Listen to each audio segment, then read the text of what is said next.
Welcome in and welcome back. Welcome back to Cooterville. My name is Jay. I am your host. I'm also the host of Jay is for Justice podcast, my second channel. If you're not subscribed, ask a mod for the link. Welcome in and good morning, everybody. Good morning, Miss Body Moving. Good morning, Peace Through Strength. Good morning, Roback, Kels. Who else do we got here? Beach Life.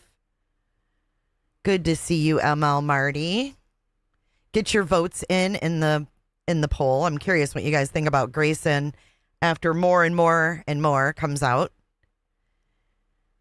Good morning, everybody. Why is my chat not moving? Oh, there it goes. It's PJ. What's up?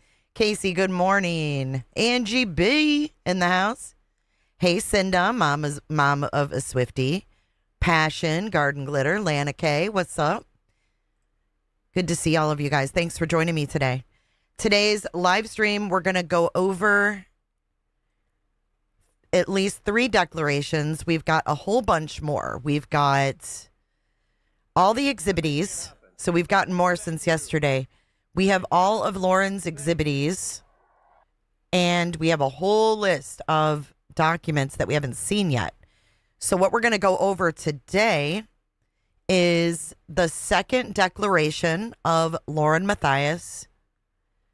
We are going to go through the declaration of John Matthias, John Matthias, and the second declaration of Miss Grayson. Do you love the picture? See them over there? They're watching. I always feel like somebody's watching me. Magic mushroom chocolate bar. Damn, nasty Rana. Get it, girl. Get it, girl. All right, so let's get into it. The first thing I want to show you guys is a clip of Lauren that did not age well. Nerdy Addict put this on X, and I thought that you guys would find some interest in it. Here we go. I'd say, oh, I am being stalked. I've been stalked 16 times. Help me, help me. I'm the victim. I'm the victim, which, by the way, this is pity play. We need to talk about pity play. Maybe I'll do another video on it. But Sociopath Next Door, Dr. Martha Stout, who wrote that book, stated people always ask her what the number one thing is if they're looking for a sociopath or a psychopath. And she said, everyone wants me to say some nefarious detail, some wicked thing that you can see if someone's really evil or really not. She said, there's none of that. What it is pity play. If somebody is always the victim, if someone is always trying to reach for your sympathy, if someone is always trying to get your pity, it's likely there's a problem. I'd say, oh, I am being... What do you think of that? That did not age well. One crime. I have something for you guys, too. I have a little surprise. I just have to find... See, hold on. Here's our new soundbite, guys. The lawn crime. Now, I don't have to say it all the time. The lawn crime. What crime? Oh, God. She is a trip. This whole thing is a trip. Good morning. Come on in, guys. Come on in. Let's get started. That's the list of all the things we have. Let's start with, you guys want to start with Lauren, her second, or do you want to start with Dr. John? Put an L for Lauren, put a J for John, and I will go with whatever one you want to read first. Come on in. Thank you for the cootership. Y'all welcome to Cooterville. Come on in and remember, close your legs. I'm seeing lots of J's in the chat. All right, it looks like John has one. I see lots of J's. We haven't heard from John. I don't blame you. So let's listen to John. Actually, we're not listening. I'm going to be reading them to you, Tracy. Hey, JR. Hey, Running Bear. Good morning, guys. Hit that like button on your way in. So this must be her lawyer, Daston, and then it's D apostrophe O. O. I've never seen a name like that. Have you guys? Good morning, Tabby. Daston, D apostrophe O. D-O. Whose name is D-O? Anyways. Come down here. It's Lauren Matthias versus Christina. This is the declaration of Dr. John Matthias, and I keep calling them Mathis. I don't know why. I, Dr. John Matthias, declare as follows. I am the husband of Lauren Matthias. I am a clinical and forensic psychologist, for making it happen. licensed in both Utah and Nevada. Thank you. I received an undergraduate degree in philosophy from Princeton University, a master's degree in marriage, family, and child counseling from the University of Southern California, and a doctorate in counseling psychology from the University of Southern California. I am currently a partner with Lauren in Hidden Productions. Oh, so they have a business called Hidden Productions. I did not know that. Okay. Where we co-host the Hidden True Crime podcast and YouTube channel. I also supervise doctoral students at the University of Nevada, Las Vegas, and have done so since 2007. I have evaluated over 500 criminals for the risk of recidivism and mental health problems, psychopathy, whatever that word is, psychopathy. Here, can I get a little help here? Can you sound that out for me, soundboard? Psychopathy.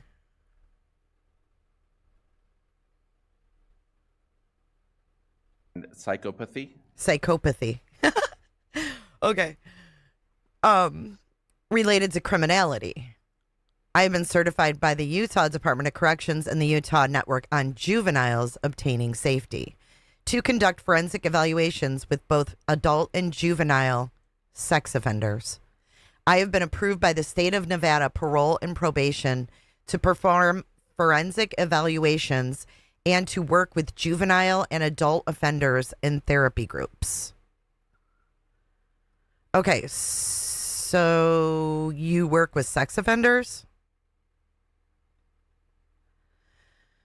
I have been I have received federal and state expert services, contracts to perform forensic work and conduct forensic evaluations. I have also led and conducted hundreds of therapy groups with hundreds of convicted felons since 1996. In addition to working with hundreds of child and adult victims of trauma and abuse. But he couldn't help his wife.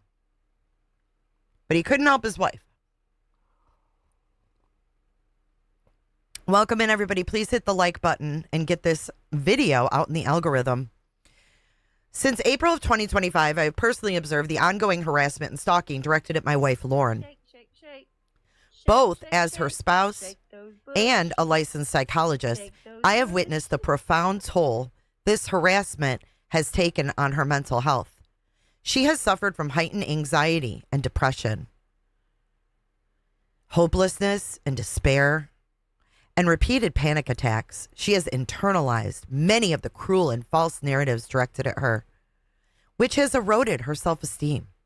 And she has exhibited trauma symptoms, including hypervigilance, excessive anxiety, and intrusive and unwanted thoughts. I have watched her withdraw socially and struggle to concentrate with a significant decline in her work and focus and productivity.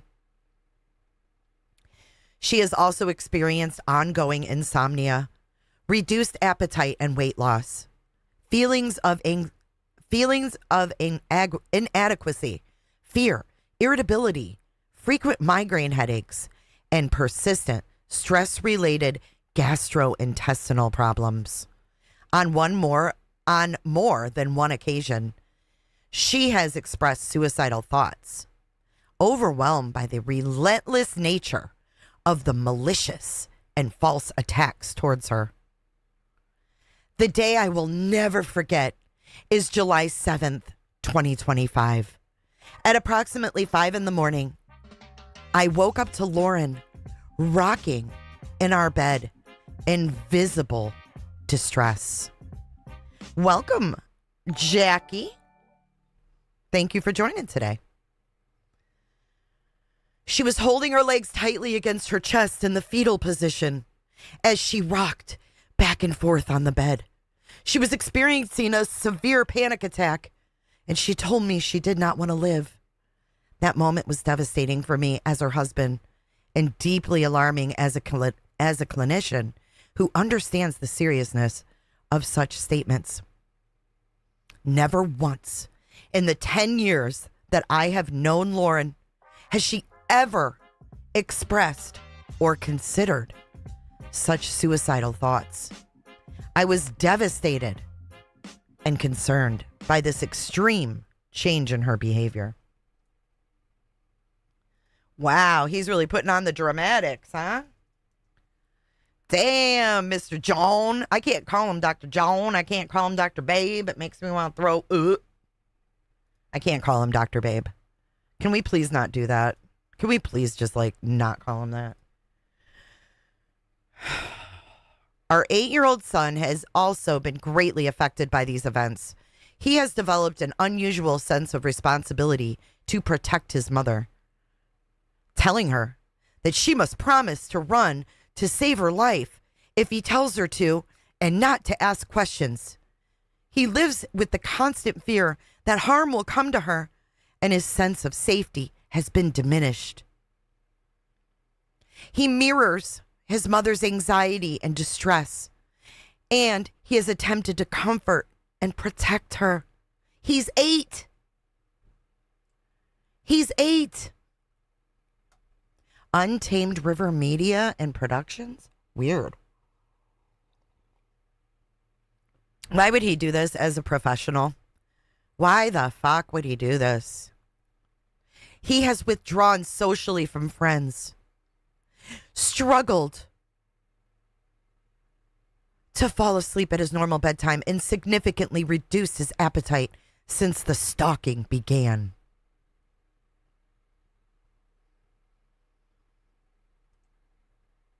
The parental role reversal, empathetic trauma, and emotional harm are all symptoms of what happens to children who become secondary victims when a parent is subjected to ongoing stalking and harassment.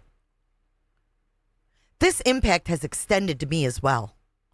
I have experienced heightened anxiety, depression, feelings of helplessness, insomnia, and elevated blood pressure as a result of this prolonged harassment and stalking of my wife and family. As a clinical and forensic psychologist, my professional work has included evaluating individuals for the risk of reoffense and patterns of antisocial and harmful behavior. In my expert opinion, when an individual repeatedly violates a stalking injunction, it demonstrates not only a lack of respect for the authority of the court and the rule of the law, but also clear antisocial traits that significantly increase the risk of harmful behavior in the future. The fuck? What? This is crazy. No, I don't, Lana. Ugh.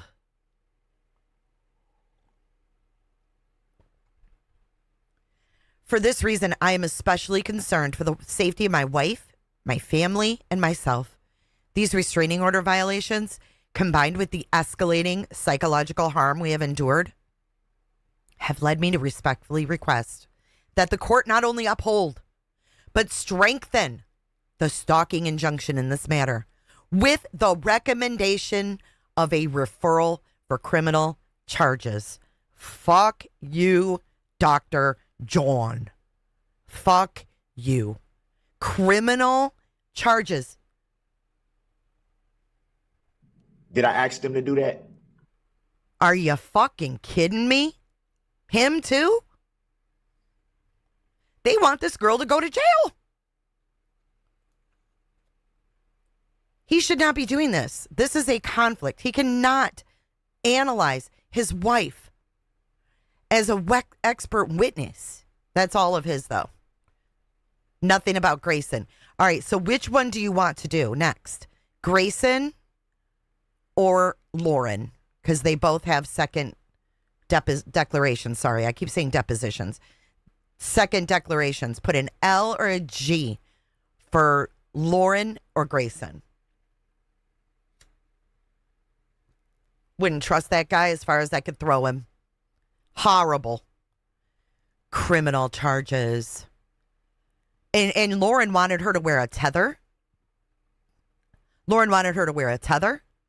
Go to jail for the maximum of 30 days for the violations at CrimeCon. All right, let's get into Grayson's second declaration. Right here, second declaration of Grayson Yore. My name is Grayson Yore. I am the employee of the petitioner in the matter. I am writing this second declaration to provide the court with additional information regarding the actions of respondent and the impact it has had on Lauren Matthias and those around her. Hey, Rowenas. The effect that the respondent and her stalking and harassing behavior has had on Lauren has been extreme. As things have escalated, this is Grayson now, I have noticed a severe mental health decline in Lauren. I am usually with Lauren for 12 or more hours a day. Fuck, man. This is some weird shit. The two of us also travel frequently for work. And during travel, we are together nearly 24 hours a day. Oh my God, these people. I cannot. Aside from her husband, I am the one she spends the most time with. And I have been the person she has confided in most during this. As to the effects it has had on her mental health, I was the person with Lauren on the day that she was confronted by the respondent in April. I was also the person who alerted Lauren on June 19th that people wanted her head on a platter after being told that on a phone call. Oh my God. This is not a normal work or professional relationship with John or Lauren and Grayson. Just not. It's not. And she probably couldn't wait to tell Lauren, they said they wanted your head on a platter. Fucking weirdos. After speaking with the police that day, the officer called two people who we had direct information were involved. The officer told us one of the individuals implicated the respondent. We never knew that he had in fact called the respondent until she posted a video mocking the officer, which is marked as Exhibit 9 police video.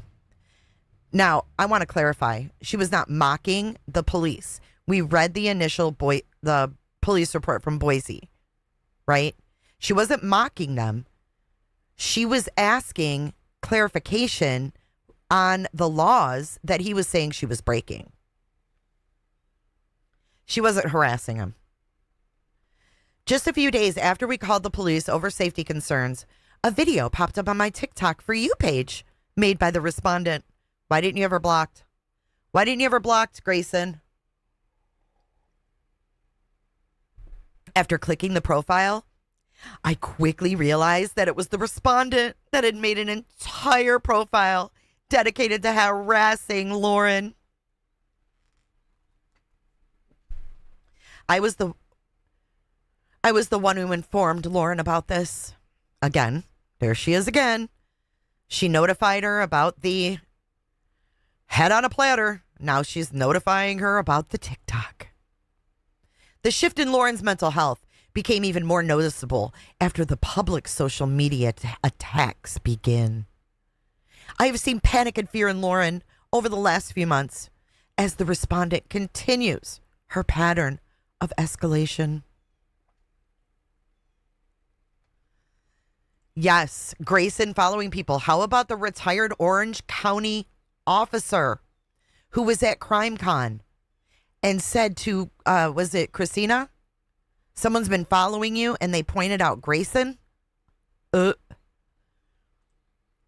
hope that Christina can get that footage from the hotel in Denver.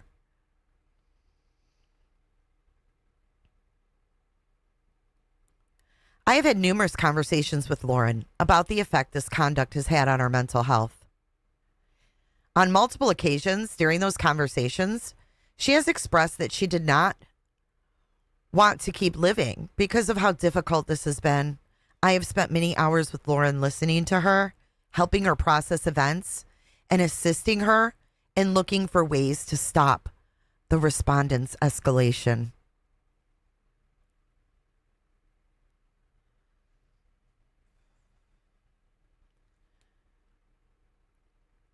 I have also spent significant time speaking with John about how to best support Lauren. Disturbing. Can I get a disturbing? She's a wackadoodle. A wackadoodle.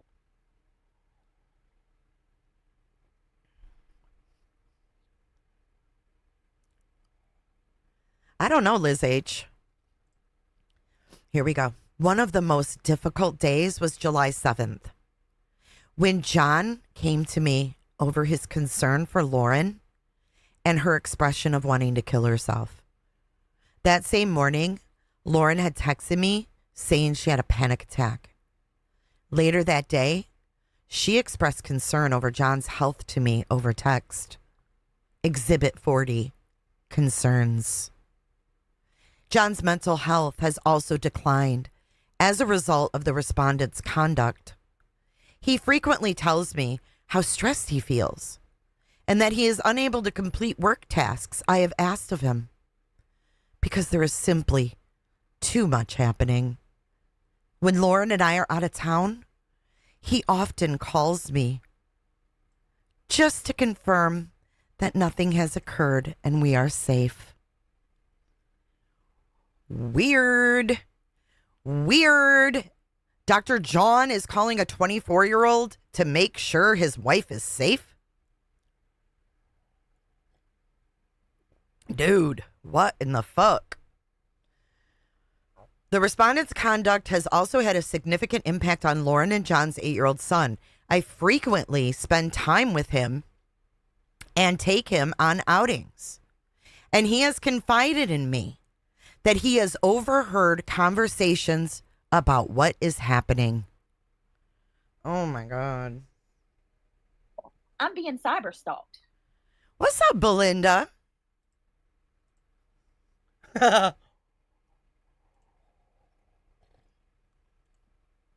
Why didn't John take his wife to the fucking hospital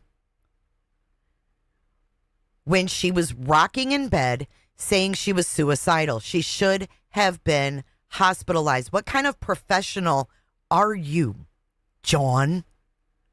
Weird. Do you have any boundaries as a professional? It doesn't seem like you do. So should you even be a professional? This is fucked up. This is weird. Okay. Ugh. Anyways, this is the kid confided in her now. He has told me that he feels sad and is afraid when we leave town.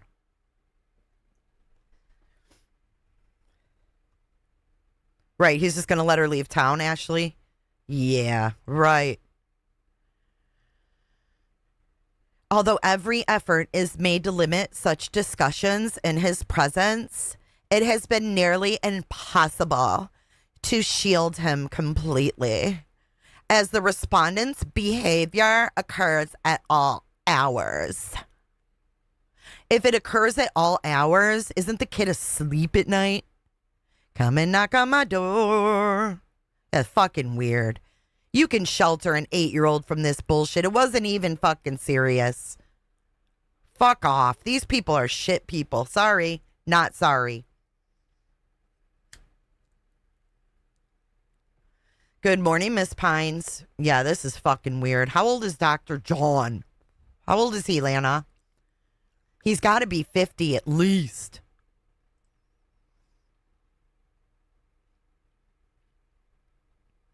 Each incident creates an immediate disruption, filling the home with fear and preventing the family from continuing with normal activities.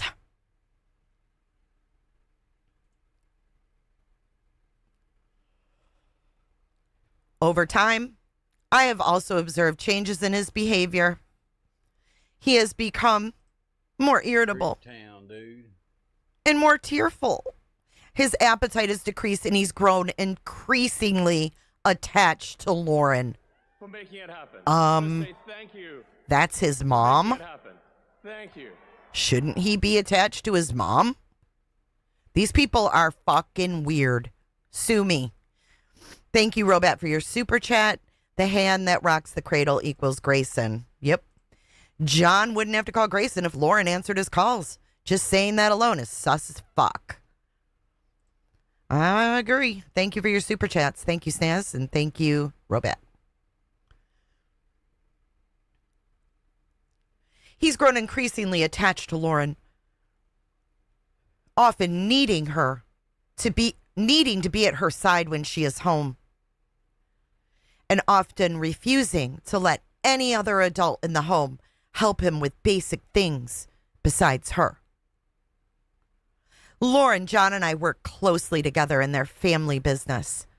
Before the respondent's stalking and harassment began, both Lauren and John were able to devote much more time and focus to their work. Creep town, dude. Thank you, Anna from the dark side. No way could Lauren have written a book with those writing skills. Who plagiarized who?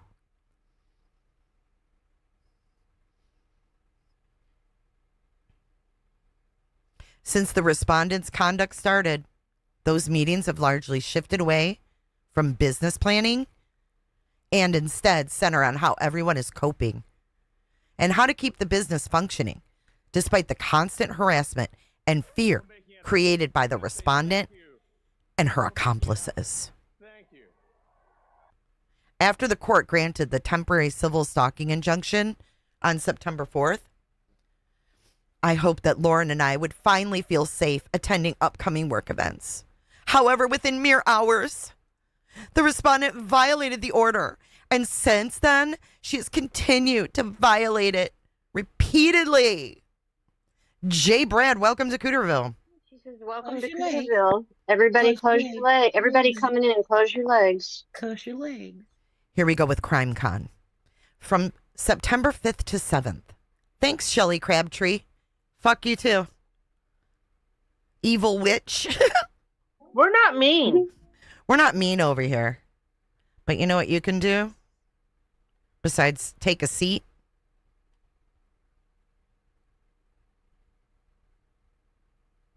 Fuck directly off.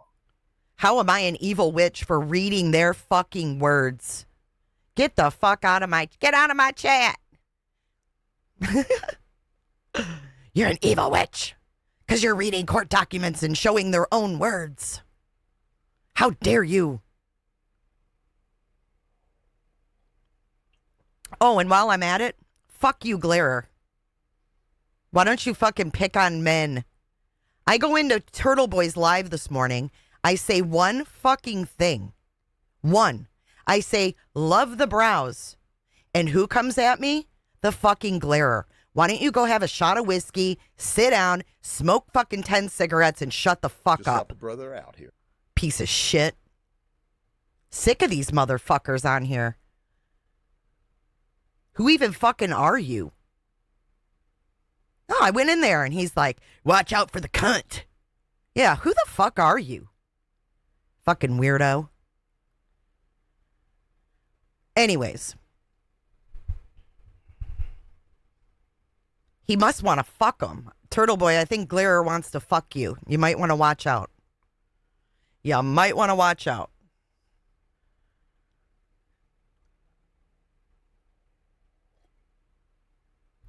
Robat. Chapped lips and a small weenie.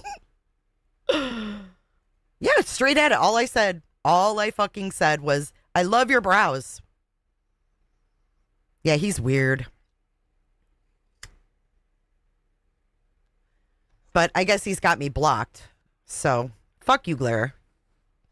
Anyways. Here we go to CrimeCon. Let's go to CrimeCon. From September 5th to 7th, we attended the CrimeCon Expo in Aurora, Colorado. After arriving on Thursday, September 4th, Lauren and I contacted local law enforcement to notify them of the injunction. That evening, the respondent posted a TikTok, which is titled, quote, "Whoops video" in Exhibits. The following morning, Lauren and I met with officers as well as the head of CrimeCon security. So they arrived on the 4th, and then on the 5th, yeah, Glare is definitely on the cunt list. Yeah, I know, mom of three, so was I. And he attacked me. He's a fucking pussy.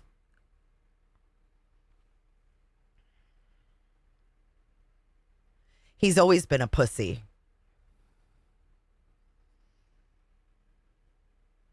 Ugh, he's gross. He makes me want to fucking take a shower.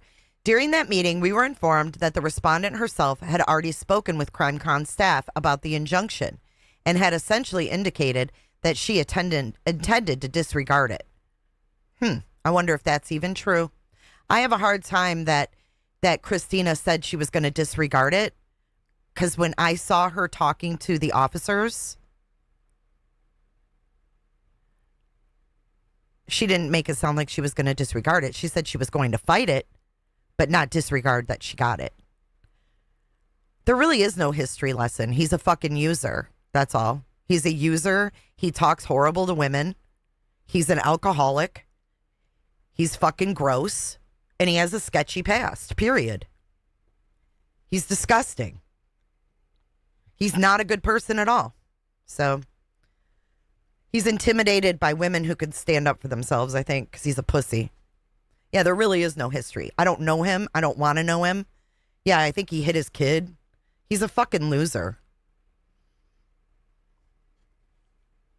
I don't know why we fucking welcome people like that who are abusive alcoholics into the fucking crime community. It's weird.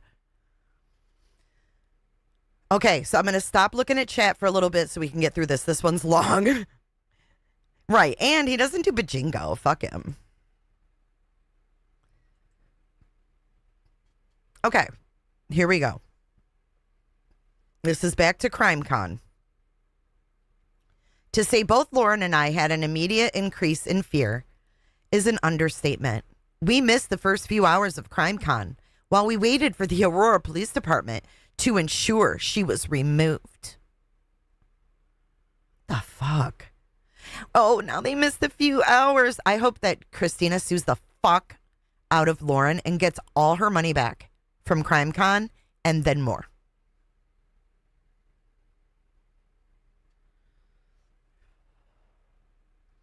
Law enforcement notified us later that day that the respondent had been personally served a physical copy of the order and was removed from CrimeCon. Funny that we heard that they were walking past while Christina was talking to the police and getting served.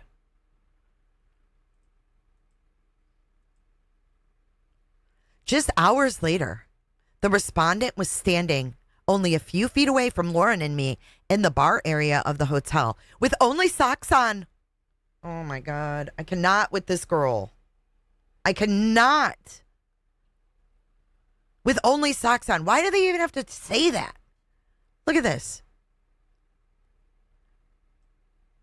With only socks on and holding a camera in her hand. Oh, that's so fucking scary. Ah! Hello, Starlight. Thank you for sending people over to me. I got a comment the other day. They're like, hello, Starlight sent me. Good to see you, girl. Love you, girl. Yeah, guys with big balls can keep them open. Rob, you look like you would have one set of balls. So you may man spread here in Cooterville. Yes, you can, Rob. Okay, so she was only a few feet away from Lauren and me in the bar area with only socks on and holding a camera in her hand. Lauren and I had already been in the bar for several hours when I first saw the respondent. Lauren told me she was afraid, but she also expressed fear of being followed if we left the bar area. For real? Y'all were the one following her. You had that creepo Joe Schmo following Christina.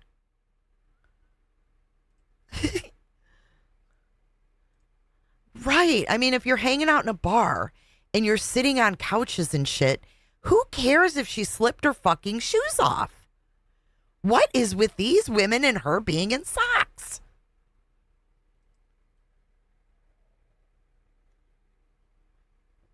They're so weird, man. Lauren and I had already, okay, I already read that. Okay, so here we go. Here we go with the deets. I asked a friend nearby to keep an eye on Lauren while I sought help with another friend. Stop. Grayson and Lauren are both equally as fucking sick and weird.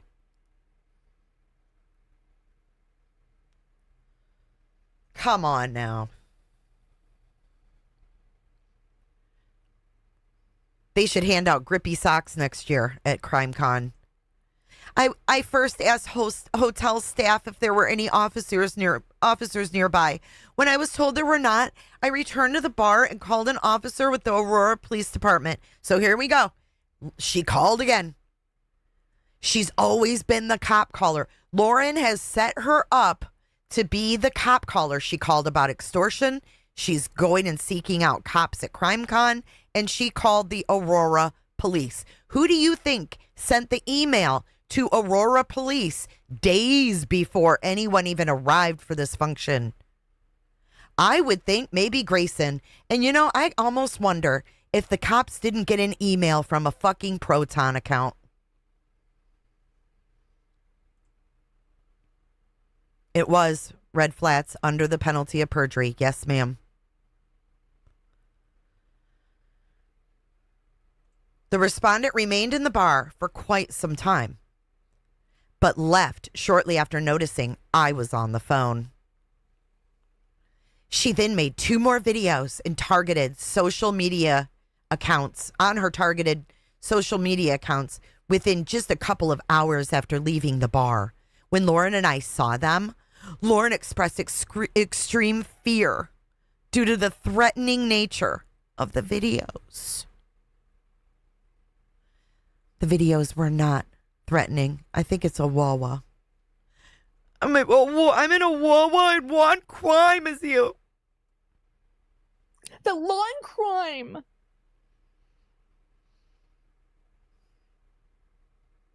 The next afternoon, I was seated in the hotel bar area having lunch with Lauren and several colleagues when both of us observed the respondent just feet away. She was escorted into the adjoining restaurant located directly behind us. This restaurant is part of the same indoor bar and dining area and is well within 500 feet of where we were seated. They couldn't just mind their own fucking business. Oh my God. Based on my observation, the distance was closer to approximately 75 feet, which constituted another violation of the order. The fact she continues to defy the order, even after it was signed by a judge, is extremely frightening. Her repeated violations demonstrate not only a complete disregard for the authority of this court, oh my God, says the ones that lied to the court, right?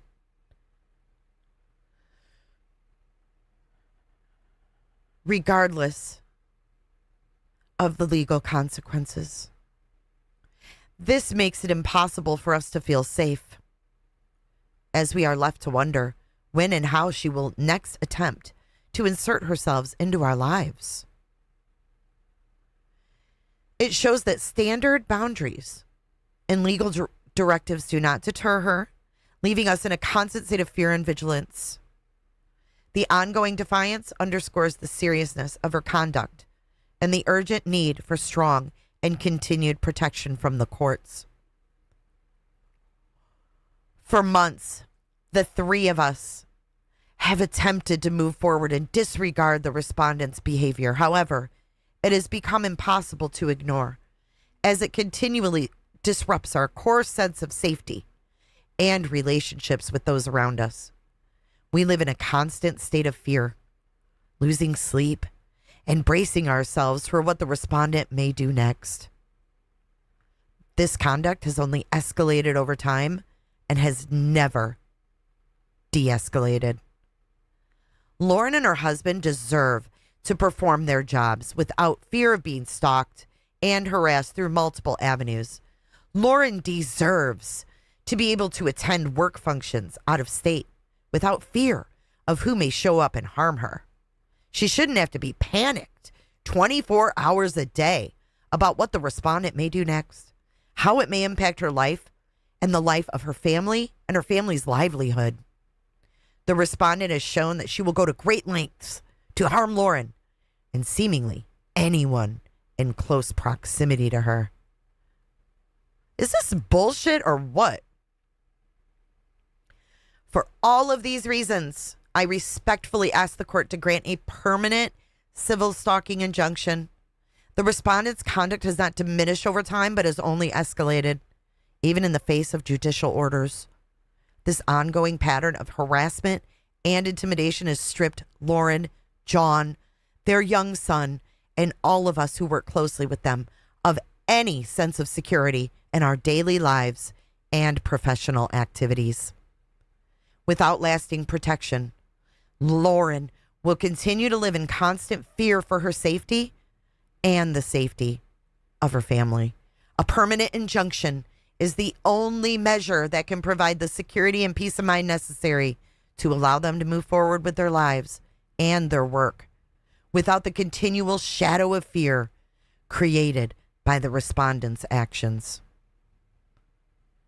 Signed, September 19th, by Grayson. Signed by counsel with permission via email.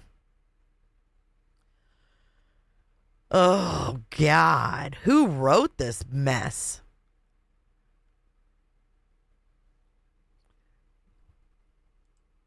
Can you believe they signed their names to this? It's so dramatic. Well, let's see where our poll stands. Grayson, 57% say yes, she's being manipulated. 43% say no, she's well aware.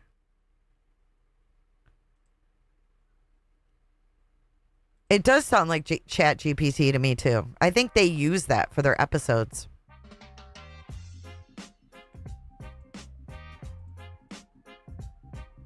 Thanks for the sub, MK Knowles.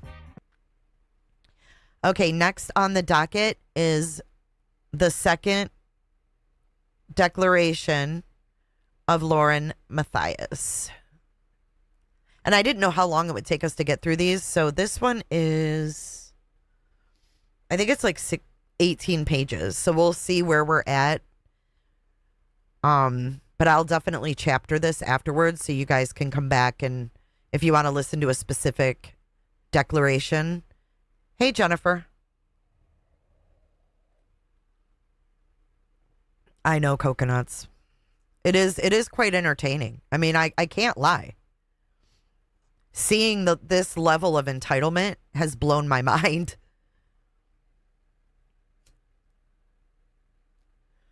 Thank you, Ostrich. It's good to have you here today. Hey, Morgan. Good to see you guys. Grippy Sock Puppets has entered the chat. Let me see. I want to see what some of you guys are saying about this. Daisy Dead, good to see you. Christina didn't do anything outside of her First Amendment rights. Lauren can't do anything about this but babble. Not that, Lindsay. Thank you. Thank you for subbing up. Good to have you here. LW says, shame on Lauren for taking Grayson down with herself. See, I agree too. I agree with that too.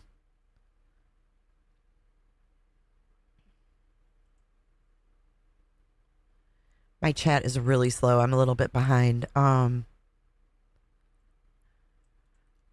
I can't believe how quick you were to see through her lies. It took me like 10 minutes into the video where I was like, oh, this seems a bit overdone, you know? But I have to admit that as a YouTuber, and it was kind of refreshing to hear, I don't know if you guys watched Queen last night, but on Queen's last night, Ikadmel came up.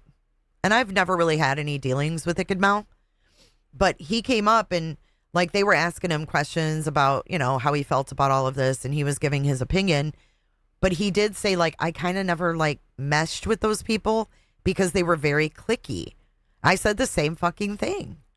So honestly, for years, I've been watching these certain creators that seem more like scripted, like they're with a, you know what I mean? Like they're just like kind of fake, but they get a lot of subs really quick, and then they get a lot of clout and they have these credentials. Yeah, Rowena, I found that really enlightening to hear him say that because I didn't feel so alone, because I was like, I've always looked at certain creators, and I'm not going to name them, but there's a certain circle of creators that I feel they're kind of the same, or they're related, or they're intertwined or something. There's something weird about it. I can't put my finger on it. But they all use these Proton emails. I've noticed that because I've emailed with a couple of them in the past. It's just wild. It's like the Crime Con clique. Those people. Yep. Lori has gained, Lori gained 1.6K this week. Yeah, she said 1,200 or something. And that was really nice of her to give me a shout out. Oh, true crime, BJs. It's just why I've never meshed with those people. It's like the crime cons, yeah. The Illuminati of YouTube. For making it happen. Shellbell, thank you for your super chat. Real recognizes real. Right. And it was refreshing to see that, you know. 9mm, did you get the video I emailed you? I'm not sure. If you guys do send me an email, put your YouTube name in the subject. I've never watched Necessity. I've never watched him. I've heard of him, but I've never watched him. I don't have a lot of time to watch stuff. Yeah, Rowena, you picking up what I'm laying down.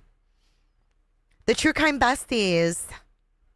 Like that kind of just like, it always reminded me of, like for true crime, I always thought it was really ditzy to be like a glamour girl who does like true crime. Like I talk about people that are dead, and like people that are like kids that are dead, and like seriously, come on. I can't take that shit seriously, because to me true crime is more serious than that. I don't get off on the fucking stories, you know? I like digging into stories. I like figuring out why people do the things they do, how things happen, things like that. But I don't want to be your true crime bestie. No thanks. I'm all set with that. If you want to be my true crime bestie, you're probably not going to like it in Cooterville. I love you, Cooters, but I don't want to be your true crime besties, because that's weird. I used to mod for someone who uses Proton and is friends with Mel. Yeah, a lot of creators use Proton.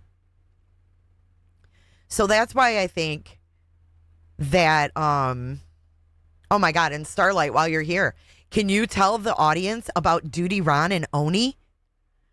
Because everyone's like, oh my God, Duty Ron came onto YouTube with Oni. I'm like, yes, I need someone to co-sign this information for me. Do you remember the Periscope days with Oni and Duty Ron? But I just think it's funny that she made mention that, oh, it came from Proton. Like she makes like a mention to say Proton. Like it freaked her out. She knows what it is. She knows what she's doing. Yes, I remember learning that after it all happened. Oni is someone who was on YouTube and he was a swatter. He would swat creators. And he was a friend of mine. And then he started swatting people. He was close with Molly Golightly. But yeah. He said that Duty Ron was his father figure. So you take with that what you will. I personally found it strange. I also found it strange that one day I just went over to Duty Ron's when he was covering a case and had EquiSearch on, and I went to make a comment, and guess what? I was blocked. I was pre-blocked on Duty Ron's channel. Why? That's weird. That's weird. He was swatting people because he was a shit stirrer, dude. He would swat people that didn't like his friends. But none of us knew he was doing it. And then he swatted someone and used my name, and I found out and got the dispatch audio. And that was when our friendship completely ended and everything came out. Thank you. British Kate, thank you for becoming a member today. Yeah, Oni needs a stalking order.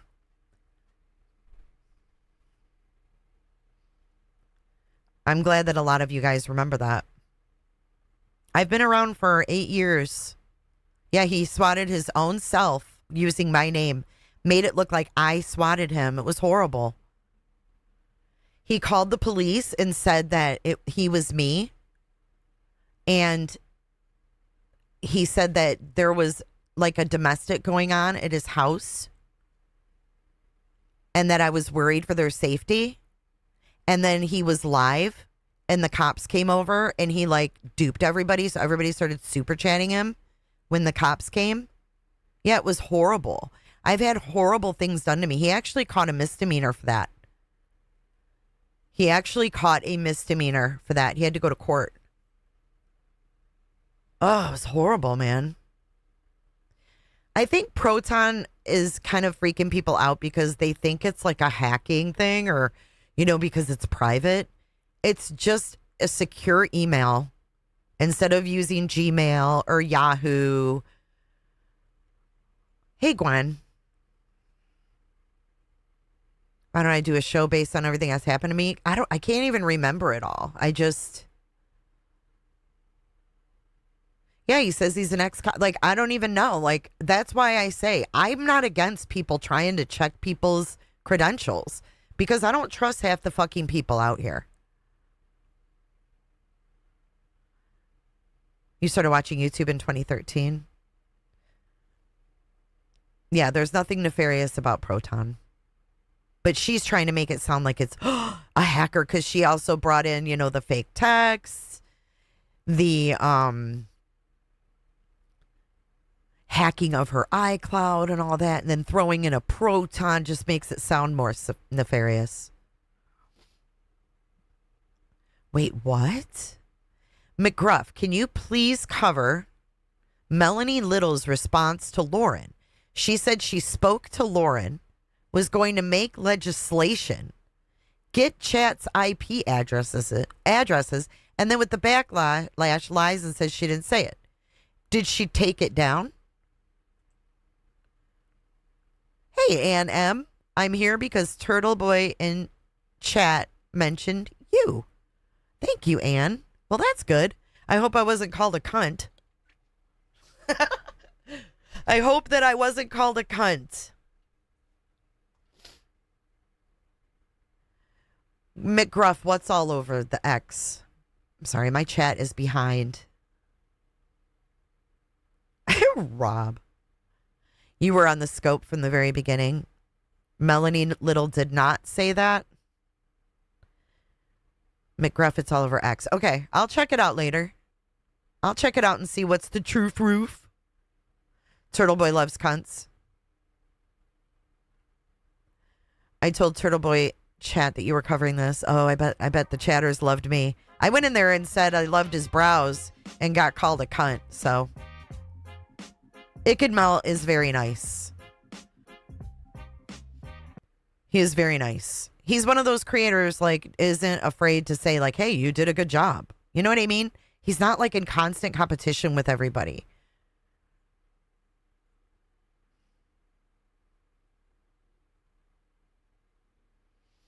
I didn't even get a call to fucking cunt. Today was a good day. Yeah, baby Gap. Melanie Little said she talked to Lauren on the phone. Kathleen says I'm a cunt. Shauna, welcome to Cooterville. Come on in and close your legs. Thank you for joining today. Wake up. Melanie was actually in person stalked. Hey, Jessica. I said hi to you in Turtle Boy's chat. I don't think you saw me. Yeah, he's a POS. I saw you in there too, Miss Upper Thigh. Ikadmel is secure in himself. Yes, absolutely. Good people. Okay, so here we are. We are at the second declaration. Oh, he's going to cover duty tomorrow. Ooh, that'll be good. That'll be really good. Okay, the second declaration of Lauren Matthias. My name is Lauren Matthias. I declare, here we go. This is the most important part. I hereby declare, under penalty of perjury, that the facts stated in this declaration are personally known to me and they are accurate to the best of my knowledge. My name is Lauren Matthias. I'm over 18. I am knowledgeable personally about the matters I'm testifying about. I am the petitioner. Since being served with the civil stalking injunction, the respondent has repeatedly violated its terms. These ongoing violations have heightened my fear and concern for the safety of both myself and my family. The respondent's actions demonstrate a clear disregard for this court's order and a deliberate intent to continue targeting, stalking, and harassing me, even while an active injunction remains in effect. After the court granted the injunction on September 4th, law enforcement officers proceeded to the respondent's residence to serve her with the order. Although the respondent was not present, her husband Connor accepted service on her behalf and confirmed that he would inform her of it.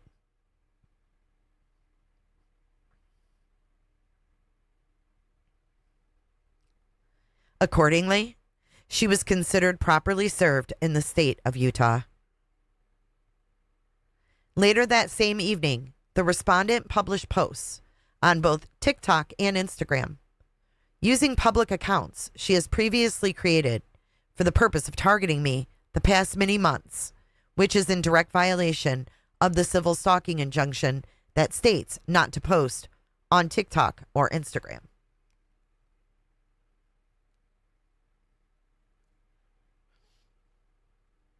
Melanie came on through Duty Ron. Okay, that says a lot to me.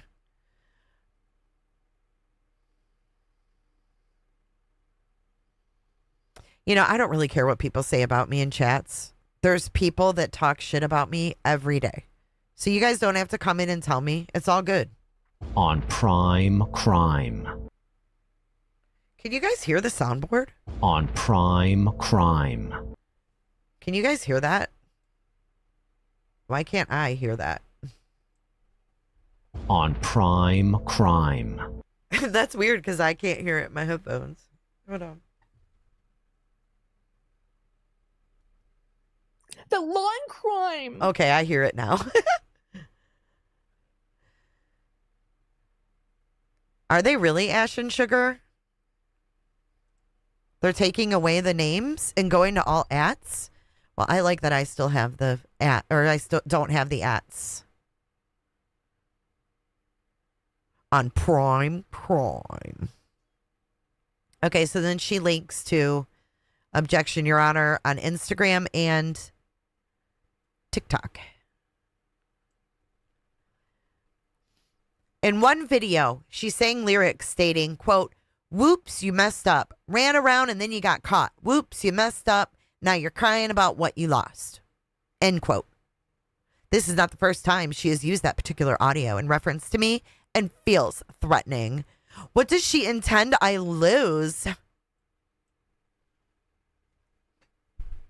In addition, a friend of hers commented on the post, "Time to tell the real story." To which the respondent replied, "As you wish." See Exhibit 22. Whoops, TikTok.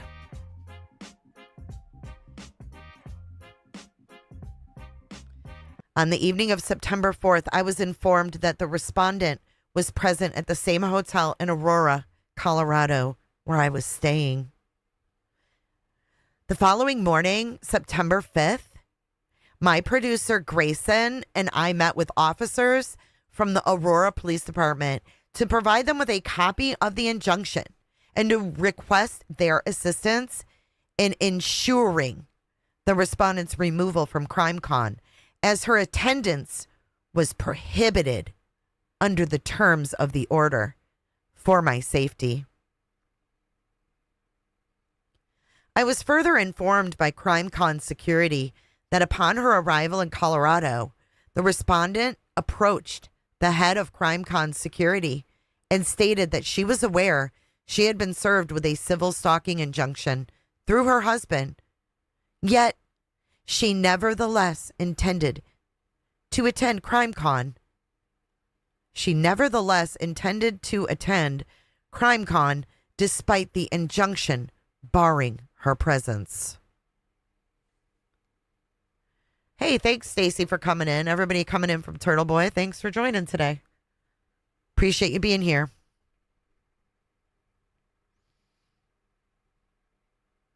So here it says, though, that Christina went and informed CrimeCon.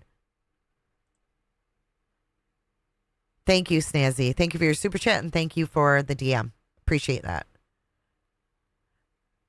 So here Christina finds out that she was served. She goes to CrimeCon security probably to avoid having any problems. You know what I mean? She was probably trying to be proactive.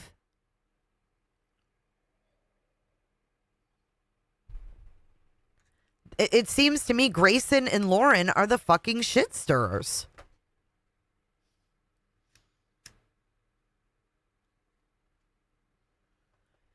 Right? Runs with scissors. I'd like to know who sent that email that the police officer said they got.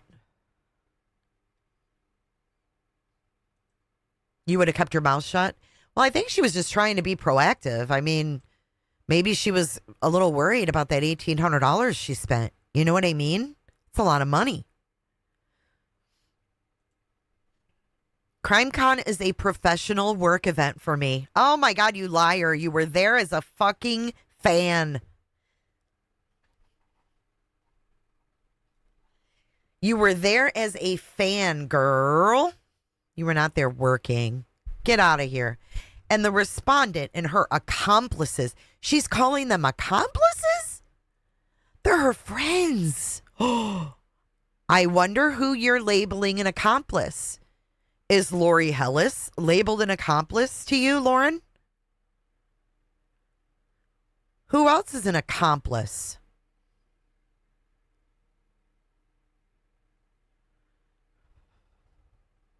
These are some strong words she's using. The respondent and her accomplices have repeatedly jeopardized my safety at multiple work-related events over the past 4 months. Wow. Which the respondent gloats about on social media. Gloats? I didn't see any gloating. I just saw bitchy TikToks because she don't like you.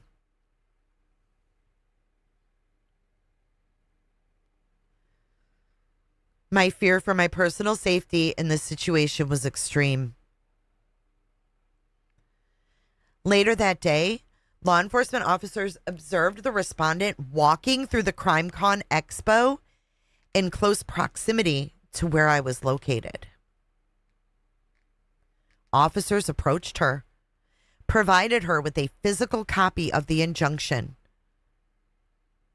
and informed her she was required to leave immediately and would be subject to arrest if she returned. And I can't get it out of my head. That Ed guy going, if that was me and she violated the order, she would have gotten the bracelets and she would have been leaving CrimeCon with me. I just can't get that out of my head. It's so fucking irresponsible to say. Ugh. During this interaction, the respondent acknowledged that she was aware of the order and confirmed her husband had already sent it to her.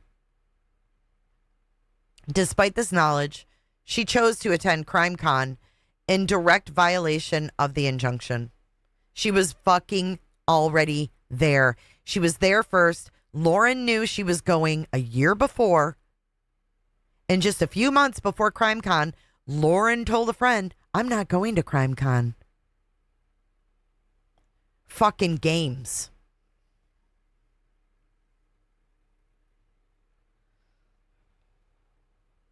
Exactly, Lisa. Yep.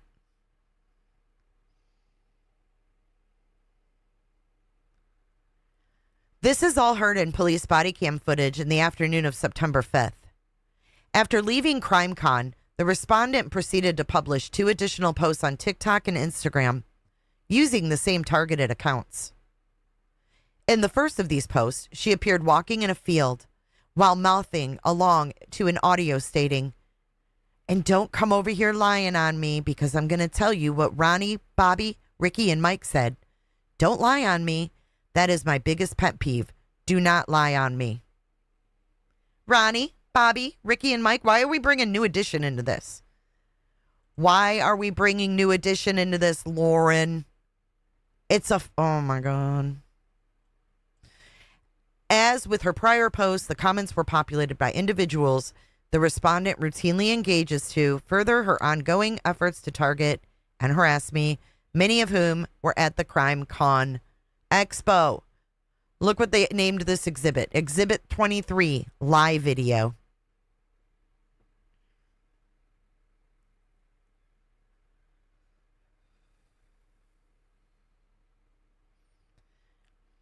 In the second video, the respondent mouthed the lyrics to Eminem's song Worms.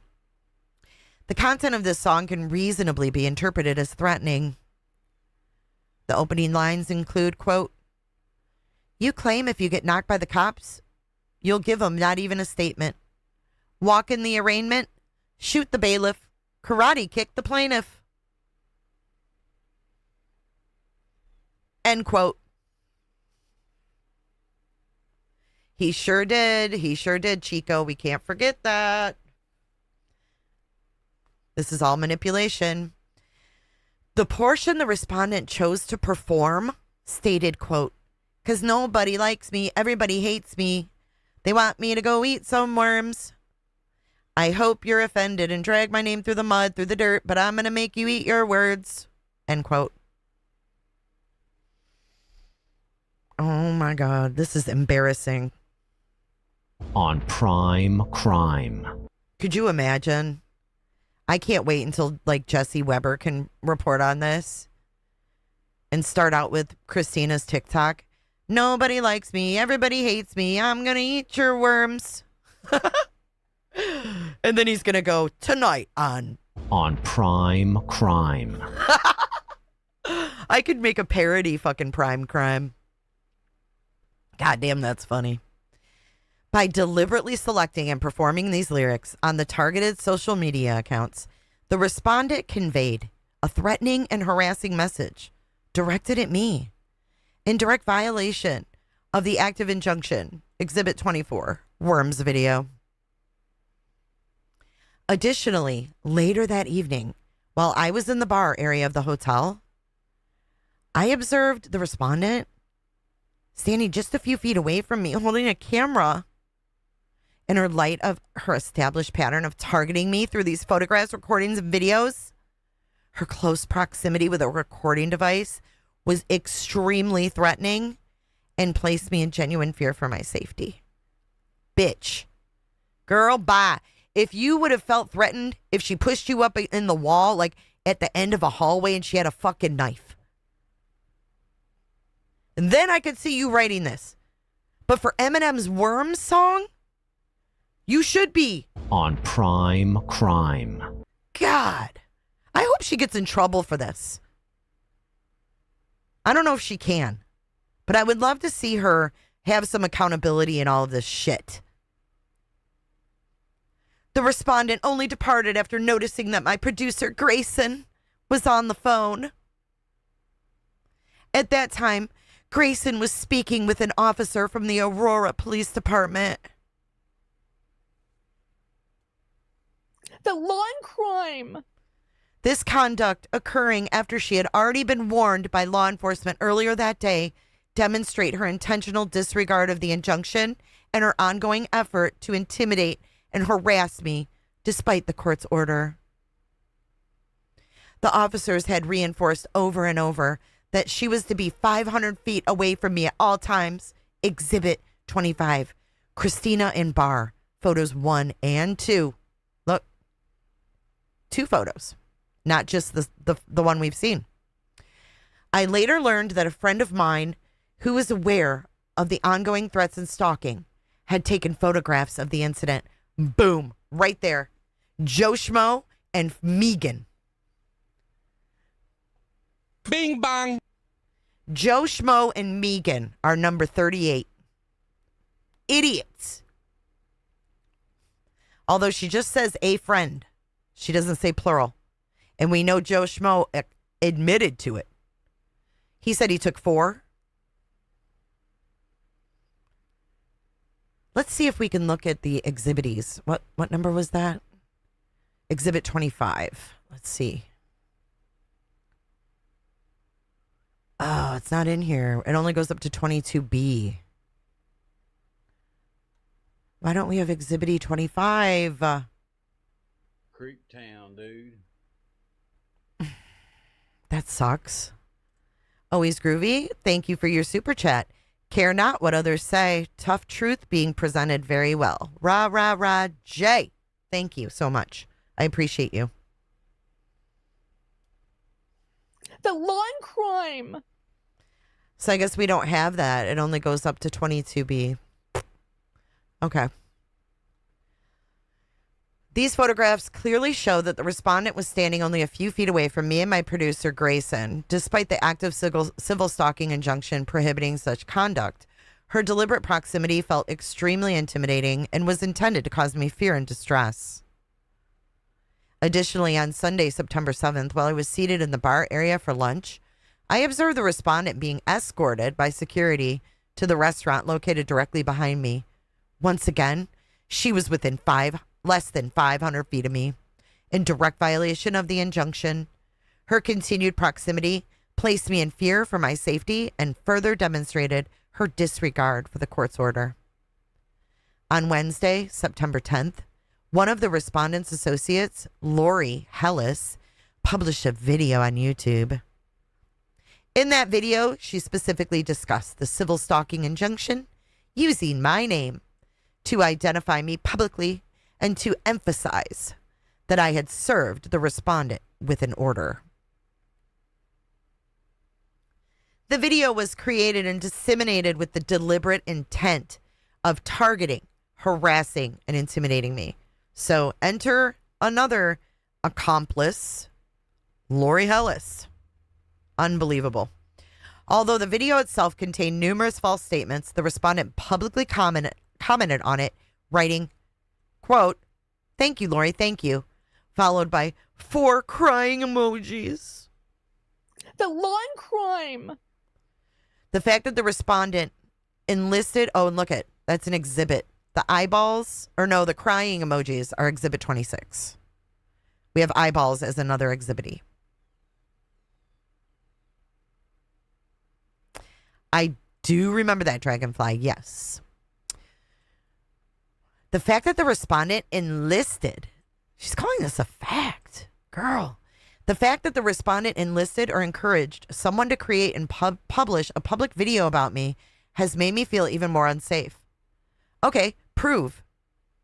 Prove that Christina enlisted or encouraged Lori to go live and talk about it. You're ridiculous. You are so ridiculous. That's why your little heads are bobbing on my screen. Did you guys see their little heads? You ought to be embarrassed. You should be embarrassed, and I hope that you are embarrassed. It demonstrated not only her continued efforts to target me directly, also her unwillingness to continue to involve her willingness to continue to involve others in amplifying the harassment. This conduct constitutes a direct violation of the injunction and has further escalated my fear for my safety. More buzzwords.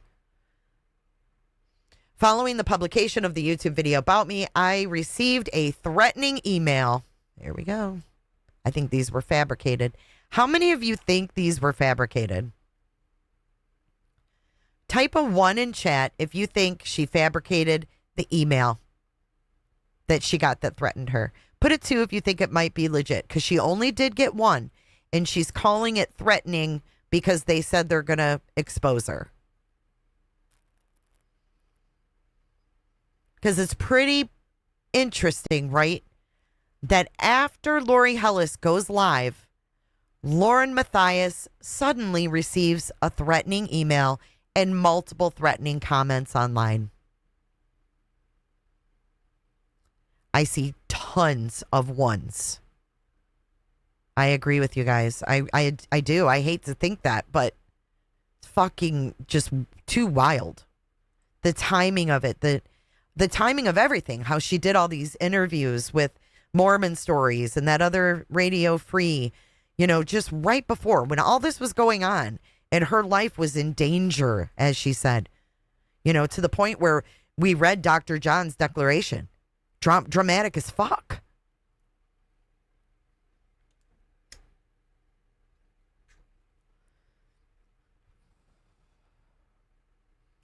These communications were a direct result of the respondents' involvement in creating and promoting that video. Prove it. Again. Prove the shit. Now she's harassing Lori, in my opinion, by saying that Lori was fucking enlisted to do this. The threats were intimidating and hostile in nature, clearly intended to cause me fear and emotional distress. The escalation has made me feel even more unsafe and demonstrates that the respondent's conduct not only violates the civil stalking injunction, but also incites others to target and harass me on her behalf. See Exhibit 27 threats. DB, you don't think she'll get in trouble for this? I would not want to be Dr. John's client. Fuck that. Nope. For all the reasons outlined above, I respectfully plead with this court not to grant the respondent additional time by continuing the evidentiary hearing. Since the injunction was entered, the respondent has repeatedly and willfully violated its terms, both in person and online, demonstrating an ongoing and escalating pattern of stalking, harassment, intimidation, and disregard for the court's authority. Each violation has placed me in genuine fear for my safety and the safety of my family. Me and my family, my widow boy. To delay this matter any further would only embolden the respondent to continue her unlawful conduct and prolong the danger and distress I am forced to endure. I therefore respectfully request that this court proceed with the evidentiary hearing as scheduled on September 22nd. And then she signs it, and then, we have Exhibities. All right. You guys have to let me use the ladies' room, and then we're going to look at the exhibit. I didn't know we had Exhibities. Let me see. Oh, we've got the Exhibities. Okay. Give me 2 minutes, guys. I'll be right back. I drank a lot of coffee this morning. I'm sorry. I'll be right back. Oh, look at Lauren and Grayson are going to keep you guys company. Just give me a couple minutes.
Okay.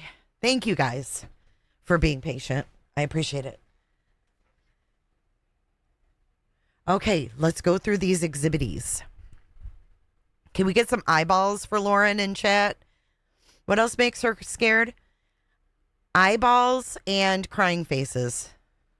You don't like the music, Sassy? Should I change it? Okay, Exhibity 25. Well, good thing I don't go away from the computer very often. Oh my God, all the eyes are scaring me. The lawn crime. So this is from September 5th at 10:17 p.m. We've got really clear pictures. Okay, let's move this over so you guys can see it all. Give me 1 second. Let's get that out of there. And let's go like this. Now we can really see the socks clear.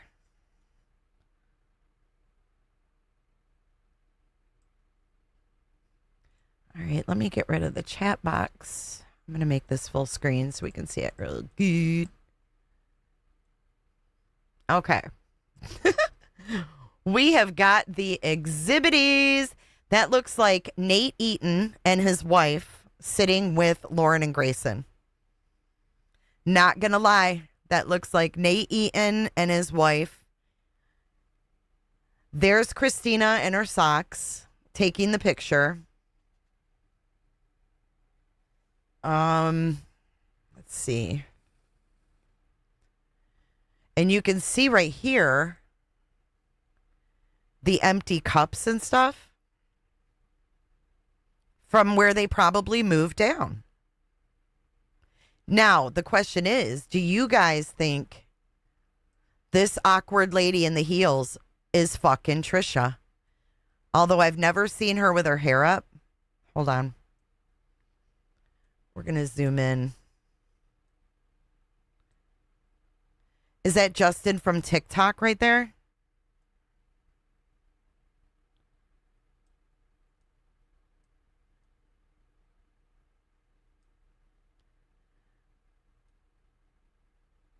So there's Lauren and Grayson.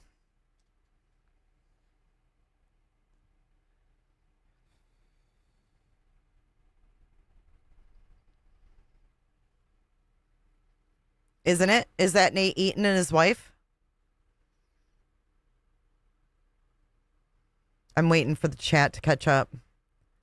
Oh, that's Bob. Oh, that's Bob from Defense Diaries. Okay. I thought that was Justin from TikTok. It's Bob. Okay. Grayson. I just can't with this picture. Is that Brian Enton? Is this Brian Enton right here? See this? I don't know. Is that looks like Brian Enton?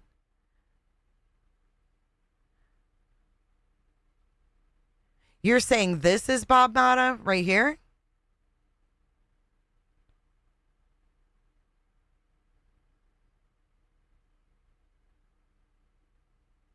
That's not Bob Mata?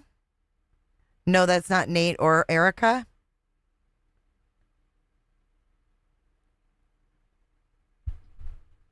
We can guess all day long, Darcy. Shit, I'll look at this for an hour and guess who these people are. It's CrimeCon. We should know some of them. Well, I want to know who the fuck was sitting with them when this went down. Because these two people were aware.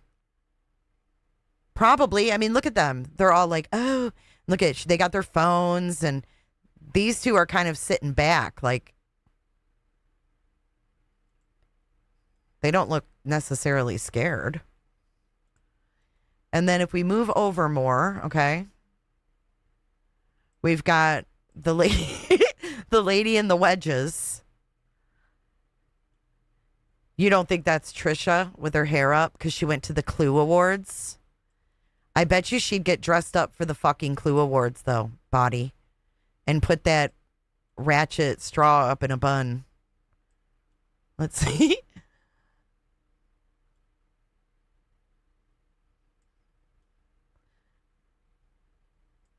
I mean, she's clearly taking a picture. Do you guys think that's her? Jerry thinks it's her. The hair looks too dark. I'm trying to figure out where Christina was sitting. Over here. Oh, I see. Probably back.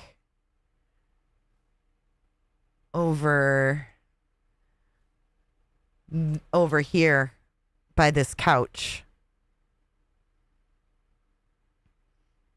You think that's Trisha behind Lauren in the jean jacket? Let's see. Oh, right. Yeah, you're probably right. That would be more like it right here.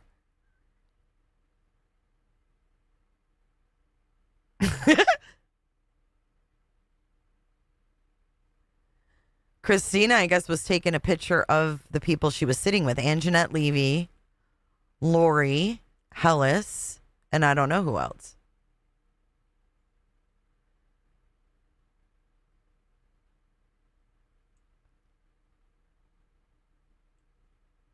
But this is the stupidest thing ever. Okay, so there we go. There it is. And you guys think that's her in the jean jacket?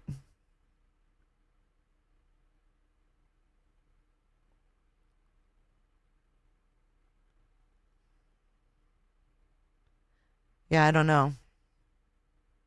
But there's the infamous sock photo. Let's go to the next one. And remember, Joe Schmo said he took this, so. Look at it. It even says, from Joe. What a fucking bitch. Dude. It says, from Joe. Angel Chips. Thank you for your super chat. That was a lamp over her head. There's like these, it's a lamp right here on the table. It says from Joe. Oh, shit. Let's see. Does this one? Yep, from Joe. Both of them. 10:17 p.m. and 10:17 p.m. Oh, this is the one where it's circled.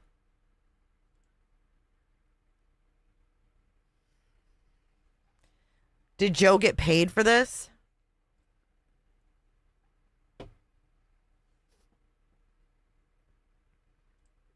Fucking Joe Schmo. Leave him alone, y'all. This is the second picture. Let's see. He snapped a few, it looks like. Because they're in a different, her and Grayson are in a different stance. And it seems to me, her and Grayson are discussing this. And they may not even be aware. The two that are sitting there. See, these are two different photos. They're totally like concocting between the two of them. Does Lauren look scared? No, she looks conniving.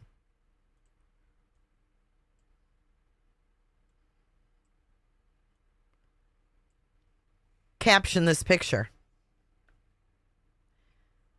Okay, we need to call Aurora Police. You go out in the hallway and call Aurora Police.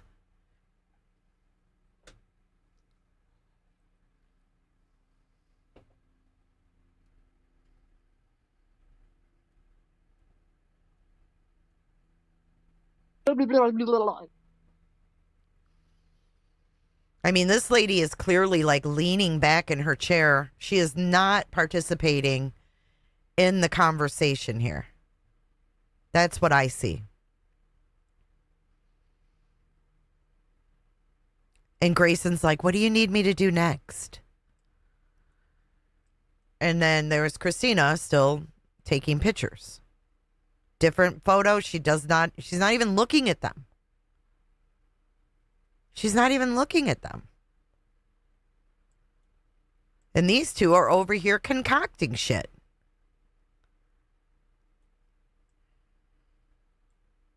God, if they only minded their own business. But see, there's the cup stacked up here. And Joe admitted as well that they kept moving closer and closer and closer.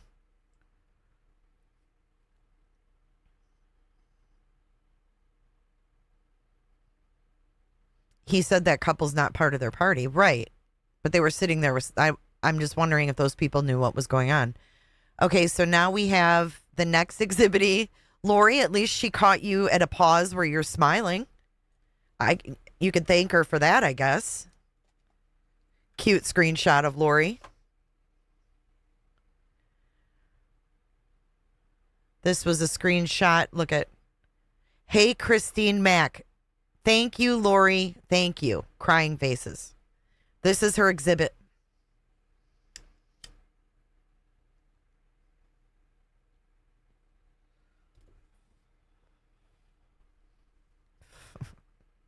Here's exhibit 27.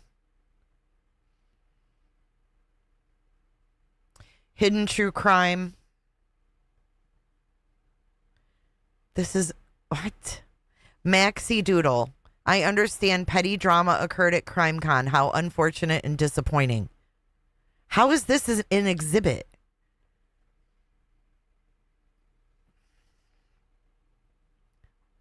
I hope that a judge sees that too.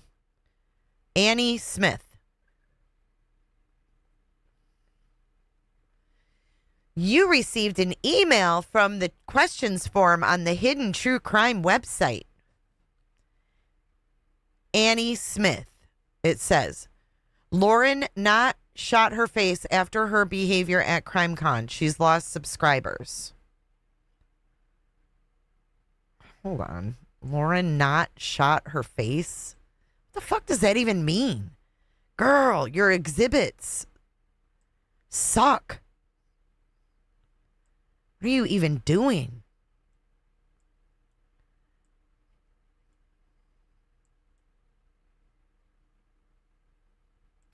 Okay, so blocking other creators from attending CrimeCon with stalking complaints? Explain that.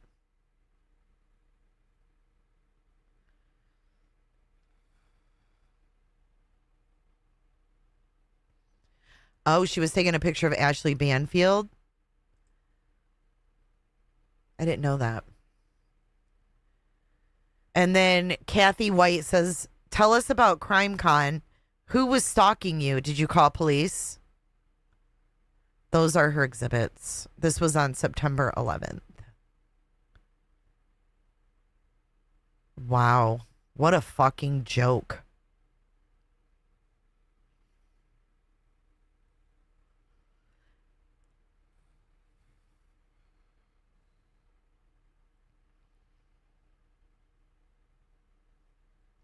So again, there's the bar photo, number 1. And bar photo number 2. He got her in action. See the socks?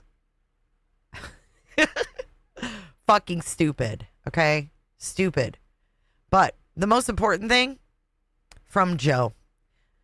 Joe, I hope you get a subpoena one day. I am too, Tripper. Thanks for the sub, Helly. Okay, let's see what else we've got here. So we went through the 3 I definitely wanted to get through. Next we have, I'll let you guys choose. Let's see. We have Declaration of Lori. We can read that. Let's read Lori's.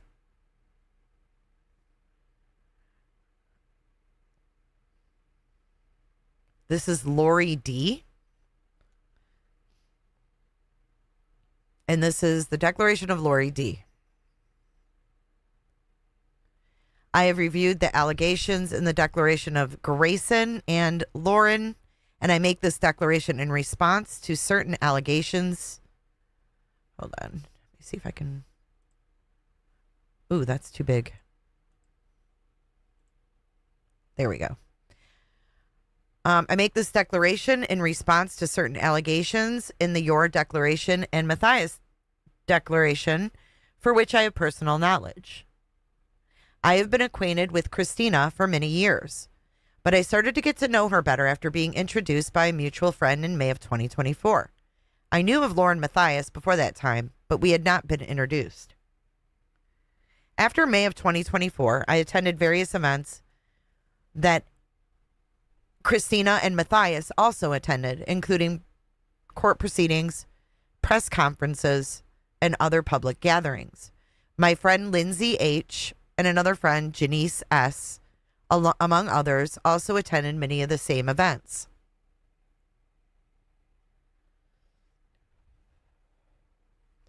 I was on friendly terms with Matthias and had lunch with her February 12th, 2025 in Vegas when I was traveling from California to Utah. Hey, William. In April of 2025, I learned that Matthias sent a cease and desist letter to H and another of our friends, which made various accusations against them and demanded that they cease speaking publicly about Matthias. Following the cease and desist, I observed Matthias engaging in conduct that concerned me.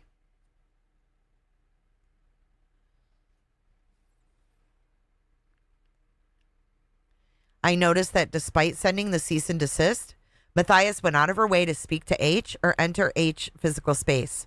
Sometimes Matthias sent her assistant Grayson to stand near or even next to H. We have a lot of people testifying to that. During those proceedings, for example, I attended portions of Lori Daybell's trial the week of April 21st, 2025. During those proceedings, Matthias and or Grayson came over to where I, H, and others were sitting or standing or sat or stood nearby. I observed similar conduct when I attended portions of Lori Daybell's trial in Maricopa County, Arizona, the week of June 9th, 2025. I estimate that Matthias or Grayson approached us at least 6 times. At one point, Grayson appeared to be trying to read H's screen on the device H was using.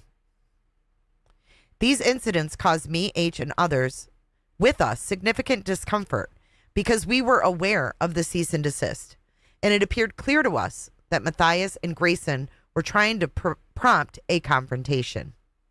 6 times.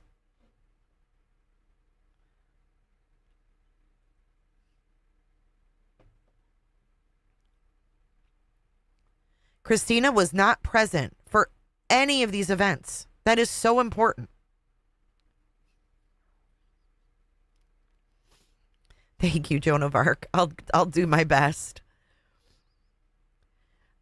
Matthias attempts multiple times to spark a confrontation with H in Boise. I attended portions of Brian Koberger trial in Boise, Idaho, the week of July 21st, 2025. No, Christina was not there. She was in Europe. So to say she has an alibi is beyond. She wasn't even in the country. Have a nice lunch, Rowena. Matthias continued her unusual and concerning conduct in 2 main episodes that occurred on July 23rd, 2025. On July 23rd, I attended a press conference along with H and S, which is Lindsay and Janice, I think. H and I were saving a seat for S when Matthias and Grayson entered the venue. Matthias tried multiple times to get H's attention to ask if she could sit in the seat we were saving. Now, who does that? Who sends a cease and desist and then wants to sit next to them? Get out of here. I saw H appear extremely uncomfortable as she tried to avoid contact with Matthias, eventually putting her hand up and turning away. What'd you send me, Emmy? I missed it. At that point, I briefly spoke to Matthias and told her that I did not feel that it was appropriate for Matthias to sit or speak or sit by H given the cease and desist.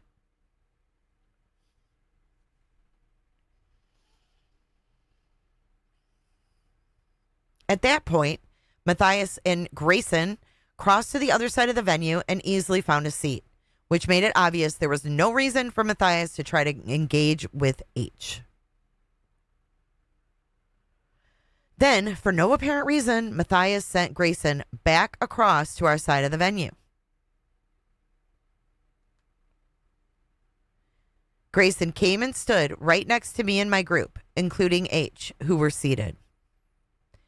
Later that night, I went with H, S, and others to H's favorite restaurant in Boise, Now, mind you, Christina was not even here. Hey, nonsense. Good morning. Christina was nowhere in Idaho for this. We dined for and they wanted her to wear a tether and go to jail. She wasn't even there. That is wild to me. Even Dr. John's declaration said he wanted criminal charges on Christina. Hey, law and crime. The law and crime. We dined for approximately 2 hours before leaving to go to dessert at a different restaurant across the street.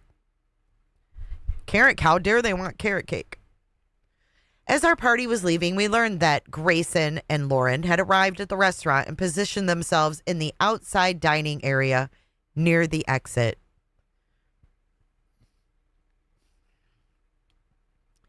S exited the restaurant before I did and texted us that Lauren and Grayson were outside. Even with this knowledge, there was no way for us to exit the restaurant without passing right by Lauren and Grayson. As we left, I again spoke briefly to Matthias and expressed my view that it was inappropriate for her to continue to try to contact or provoke an encounter with H, given the cease and desist. We then crossed the street for dessert as previously planned. At no point did we attempt to further engage with Matthias. Nevertheless, Matthias called the police and accused us of stalking her. I spoke to an officer, explained the situation, and the investigation is now closed. Christina was not with us during either of these incidents in Boise and was in fact out of the country. Christina did not suggest, ask, or otherwise prompt us to interact with Matthias at any of these events following the cease and desist or at any other time. And this is sworn under penalty of perjury, guys. Fucking ridiculous. I just can't. This pisses me off. What a fucking Karen. Rather, it was Grayson or Matthias that initiated the contact. Alleged fear and emotional distress. I dispute the allegations regarding Christina's online posts and their alleged impact on Matthias, her husband, and Grayson. It is not clear to me what posts and public comments Matthias and Grayson reference in their declarations. However, I have listened to and or viewed a significant amount of Christina's content, some of which is about Matthias. The content does not threaten, defame, or harass Matthias. Christina does not purport to address Matthias directly or indirectly. Rather, Christina is simply engaging in public discourse regarding topics of interest in the true crime community, which at times includes Lauren and Lauren's conduct and public statements. Lauren has spoken publicly on many aspects of her life, her purported credentials, and a variety of true crime related topics. From what I know of Matthias and Grayson, based on their public statements and the time I have spent with them, I do not believe they have suffered the adverse effects they describe in their declarations. I also do not believe that it would be reasonable for a public figure like Matthias, who is outspoken on many issues, to experience fear or emotional distress from others exercising their right to public discussion on issues of general interest. And then she signed that the 19th day of September 2025, and that is Lori D. Good Lord. Okay, so let's go to the Exhibities and let's look at. This is Lauren's exhibits and evidence, but I want to show.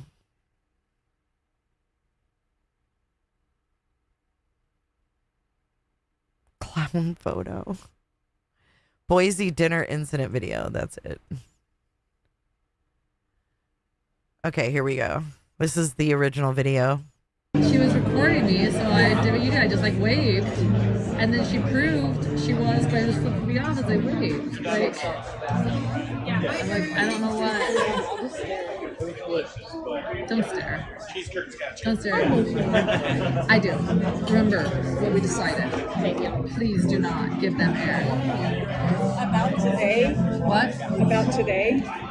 You sent her a cease and desist. You had the cops talk to Christina about stuff that you did. You shouldn't be waving at her. You shouldn't be talking to her. You should be staying far away from her.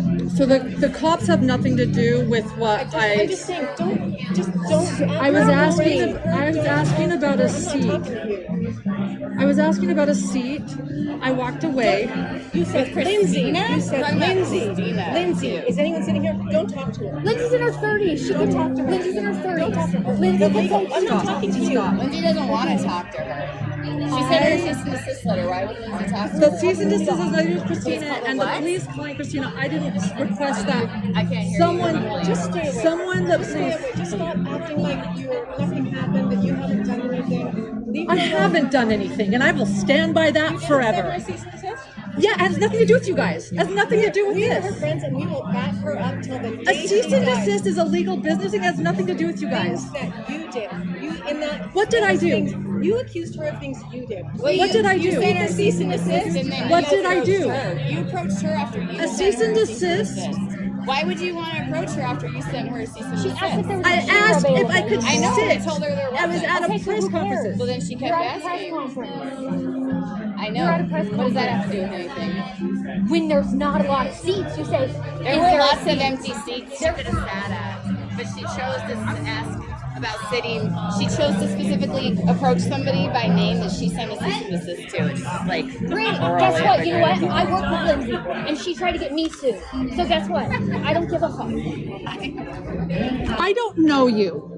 Well, you know me. You don't know me well. I have your phone number because I wanted to get eyelash extensions, but we've never hung out. No, I don't know you.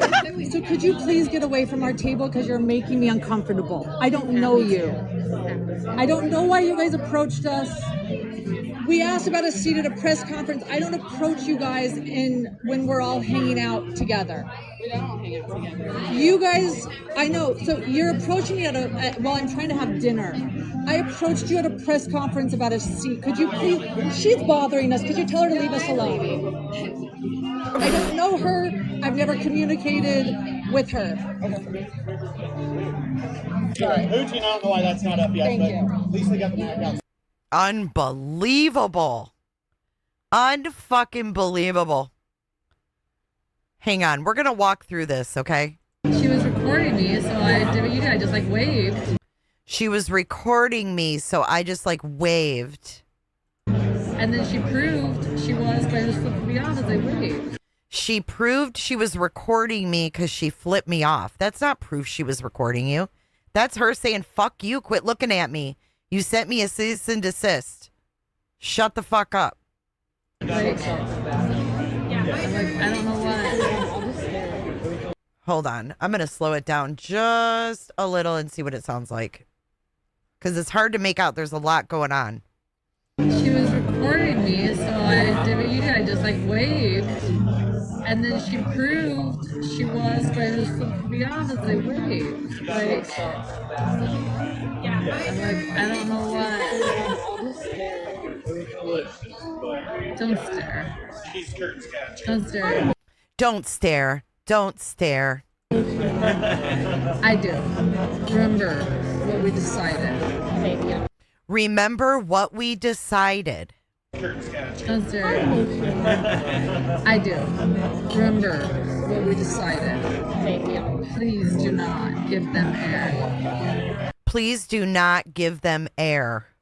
I slowed it down, Queen Bee. It's on 0.75 so that we can understand them. About today. What? About today. Okay, so this is when they came up. Okay, so she comes up and she says, about today. You sent her a cease and desist. You had the cops talk to Christina about stuff that you did. You shouldn't be waving at her. You shouldn't be talking to her. Okay, so you sent her a cease and desist. You shouldn't be waving at her. You shouldn't be coming over to her. You shouldn't be sitting by her. You should be staying far away from her. So the cops have nothing to do with what I'm just saying, don't. The cops have nothing to do with what I. Lauren is like tripping over her words already. I was asking about a seat. I walked away. I was asking about a seat and I walked away. You should have never approached them. You should have never asked about a seat. You should have never been in their presence. What a shit stirrer, man. Thank you so much, Tessa. And thank you, or not Tessa, I'm sorry. Bonnie O, thank you for 6 months. She said, Jay, you're pretty amazing. You're pretty amazing yourself there, Bonnie. Why would you want to sit there? Unreal. You said Christina? You said Lindsay. Lindsay. Is anyone sitting here? Don't talk to her. Lindsay's in her 30s. She can talk to her. Listen to Grayson. Lindsay's in her 30s. She can talk to her. What difference does it make how old she is, dum-dum Grayson? Yeah, you're a dum-dum. I called you a dum-dum. Lindsay's in her 30s. She sent Lindsay a fucking cease and desist. I don't care if she's 130. What a dumb ass. God. And the whining. I can't stand women like this. The lawn crime. You said Lindsay. Lindsay. Is anyone sitting here? Don't talk to her. Lindsay's in her 30s. She can talk to her. Lindsay's in her 30s. Don't talk to her. Lindsay, I'm not talking to you. Lindsay doesn't want to talk to her. Lindsay doesn't want to talk to her. She said her cease and desist letter. Why wouldn't Lindsay talk to her? The cease and desist is I used Christina and the police calling Christina. I didn't. I hate how Lauren talks when she goes, and this is like she, oh God, it gets on my fucking nerves. It reminds me of Julia, the dog handler. How she would talk, and you wouldn't even know what she said because she fucking said it so fast and mumbled all these words. Word salad. This letter, why wouldn't Lindsay talk to her? The cease and desist is I used Christina and the police calling Christina. I didn't request that. I can't hear Someone, you. just stay away. Someone. What? The cease and desist against Christina? I didn't request that?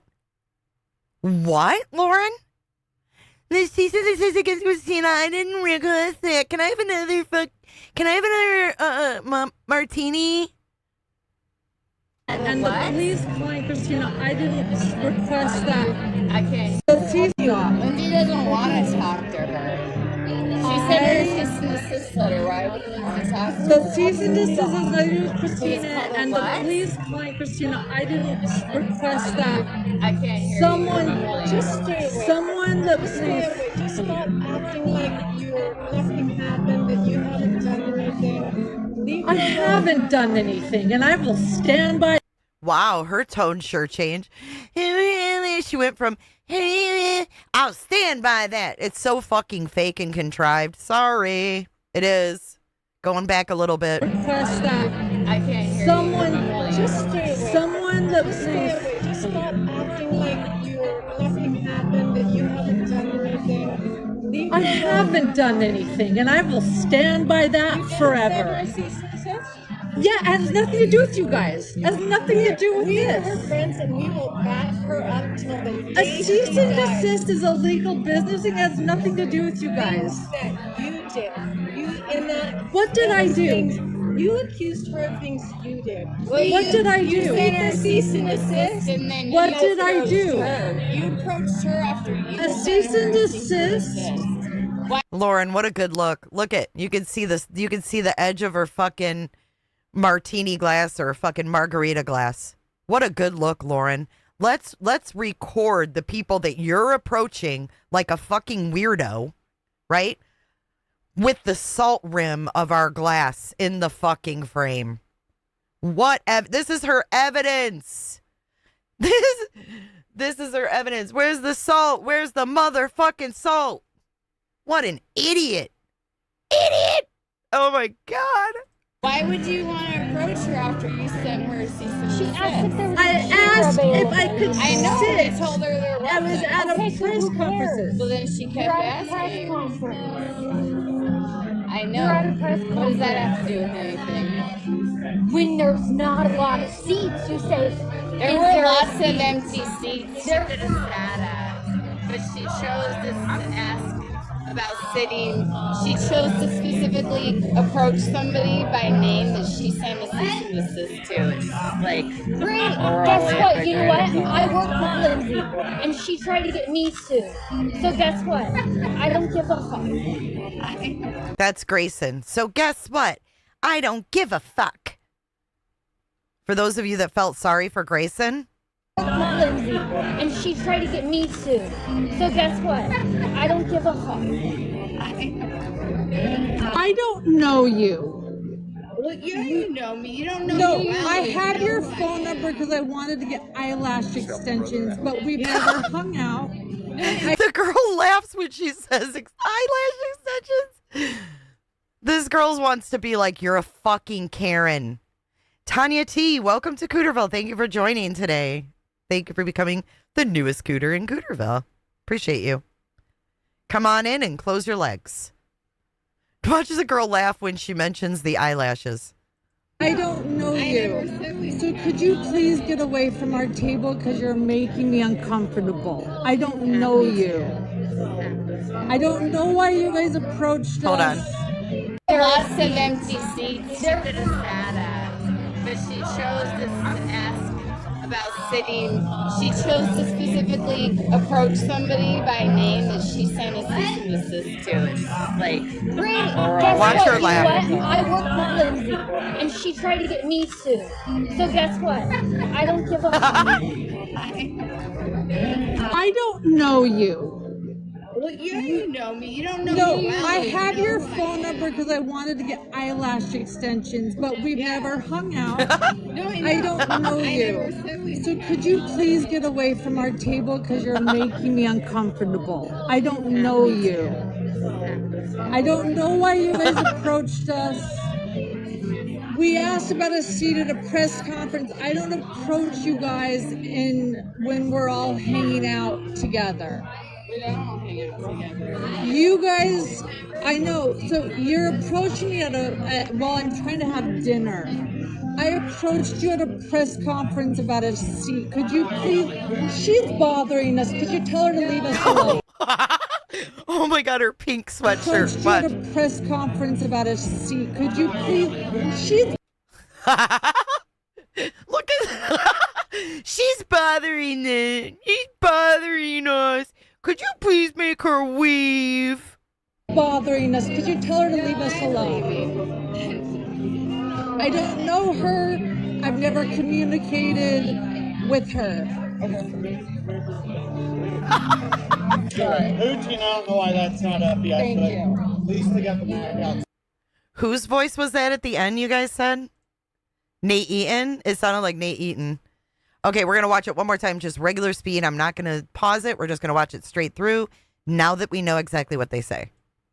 She was recording me, so I did what you did. I just like waved, and then she proved she was, but it was flipping me off as I waved. Like, I don't know what. Don't stare. Don't stare. I do. Remember what we decided. Thank you. Please do not give them air. About today? What? About today? You sent her a cease and desist. You had the cops call Christina about stuff that you did. You shouldn't be waving at her. You shouldn't be coming, talking to her. You should be staying far away from her. So the cops have nothing to do with what I'm just saying, don't. I was asking about a seat. I was asking about a seat. I walked away.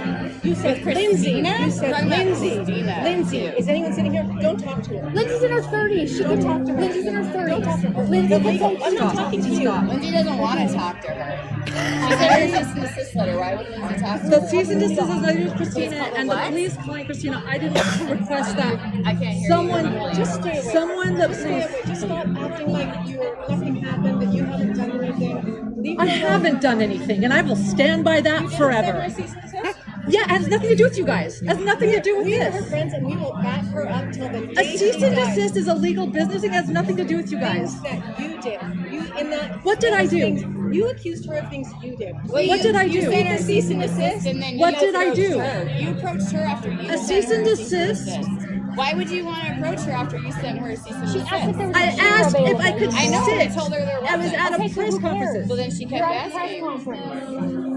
I know. You're at a press What does that have to do with anything? When there's not a lot of seats, you say There were lots of empty seats she could have sat at, but she chose to ask about sitting. She chose to specifically approach somebody by name that she sent a cease and desist to. It's just like, Great. Guess what? You know what? I work with Lindsay, and she tried to get me sued. So guess what? I don't give a fuck. I don't know you. Well, you know me. You don't know No, me well. I have You your know phone number because I wanted to get eyelash extensions, but we've never hung out. No, I don't know you. never said we So could you please get away from our table because you're making me uncomfortable. I don't know you. I don't know why you guys approached us. We asked about a seat at a press conference. I don't approach you guys when we're all hanging out together. We don't all hang out together. You guys, I know. So you're approaching me while I'm trying to have dinner. I approached you at a press conference about a seat. Could you please? She's bothering us. Could you tell her to leave us alone? I don't know her. I've never communicated with her. Sorry, Hoochie, I don't know why that's not up yet, Thank but you. at least they got the back out. Okay, so that's Exhibit 15. Let's go back over here and see what else we have. Waiting for Boise PD escort.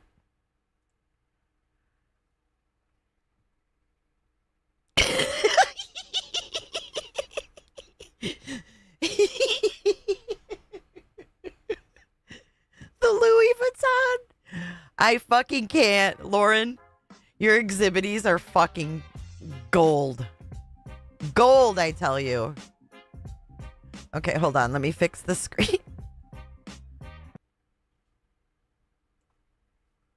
So you guys can see it all. Hold on. We're going to get rid of the chat. Okay, here we go. So I just want to explain what happened. Here's Grayson. Here am I. I had to sit in here because this is where it is. And now, after they had dinner, they're sitting across. She felt threatened. Wow. Threatened. Really, Lauren? And you're recording other people and zooming in on them? You're the fucking stalker. The call's coming from inside the house. And now, here they all are, sitting across at a different restaurant, getting groceries. Who's the stalker? They're sitting there eating their cake. Oh my God. Lauren, you are a disturbed individual. Holy. See that? They're just sitting there, they're not even looking at her. And Grayson made it sound like in the police report that they were waiting for them. She said they were waiting for them. It's Lindsay, it's Lori, and they're looking. That's Lindsay, that's Lori, and they're looking. Girl, lay off the alcohol. And I feel like we can't leave, and now we feel frightened. And one thing they said, we've been very drama-free all afternoon. We worked the same trial, and one thing they said as they approached our table is stop acting like nothing's wrong. We're just trying to be professional while we cover trials together. That's our waiter, and we asked him to get rid of them. Wow, that's our waiter. So now she's putting the waiter in this too. We asked him to get rid of them. They're a witness for us. And we now feel like we can't leave. Oh my God, we feel like we can't leave. Like, I can't even put on my Louis Vuitton fanny pack and like walk out to my car. And they're all sitting and I'm looking side eye. I don't want to look over because they're like waiting for us. And so I'm not leaving. They're not waiting for you. They weren't waiting for you. This woman's something else. Now I see. All this would have been played by Law and Crime. This would have been aired by Law and Crime. Let's listen to that again on slower speed. So I just want to explain what happened. Here's Grayson. Here am I. I had this sitting here because this is where it is. And now, after they had dinner, they're sitting across. She felt threatened. I told him he felt threatened. And now I feel threatened. I feel threatened. She's using those buzzwords again. here they all are, sitting across at a different restaurant, getting ice cream. She even admits they're sitting across at a different restaurant. And here are the girls sitting at the table having their dessert. It's Lindsay. It's Lori. And they're looking. And I feel like we can't leave, and now we feel threatened. And I feel we can't leave, and I feel threatened.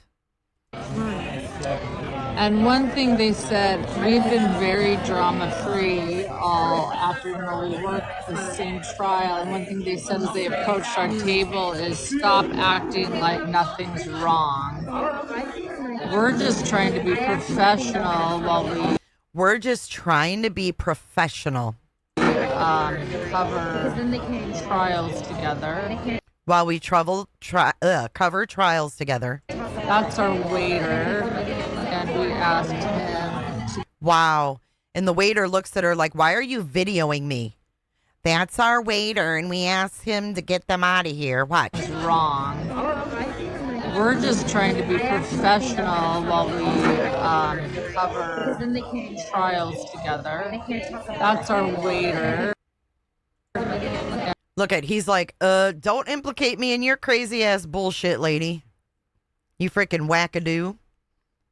She's a wackadoodle. A wackadoodle. And we asked him to get rid of them. We asked him to get rid of them. And we now feel like we can't leave. And we now feel like we can't leave. And they're all sitting in there. I'm looking side-eye. I don't want to look over because they're like waiting for us. And so I'm not leaving. They're waiting for us. That's the end of Exhibities 16.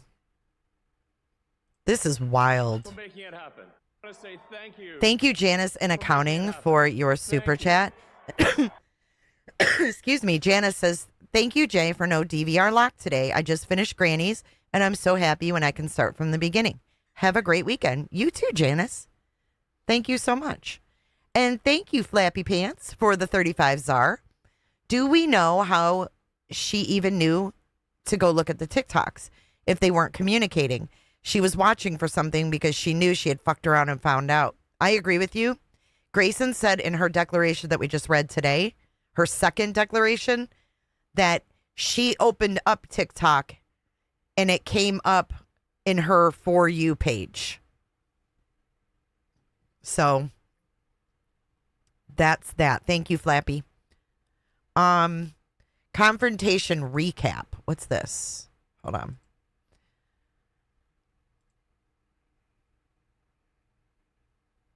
Oh, fuck. Okay, here we go. Confrontation recap. Abusers will often create problems to get a reaction so that you look like the problem. She sent my friend, let's call her friend A cease and desist, and then walked right up to her to start talking. Friend A avoided her completely. They work in the same space, so overlap happens.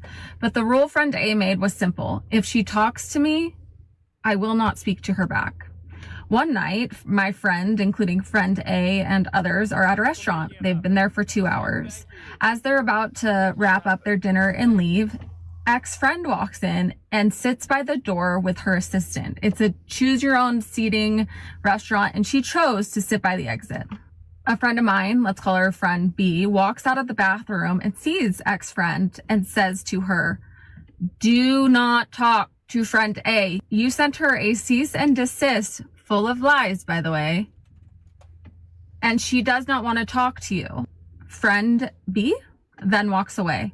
Of course, ex-friend is like, oh, she can fight her own battles. Well, duh, she can fight her own battles. That's my favorite fucking part. She can fight her own battles. She's 30 years old. That shit cracked me up. Does not want to talk to you. Friend B then walks away.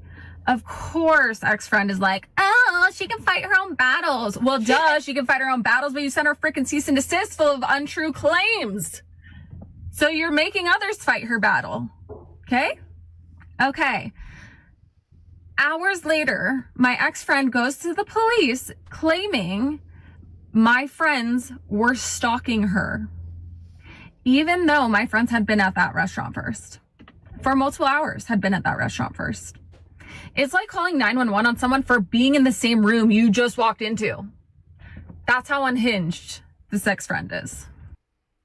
This is Christina. This is the girl that is being accused of stalking Lauren Matthias.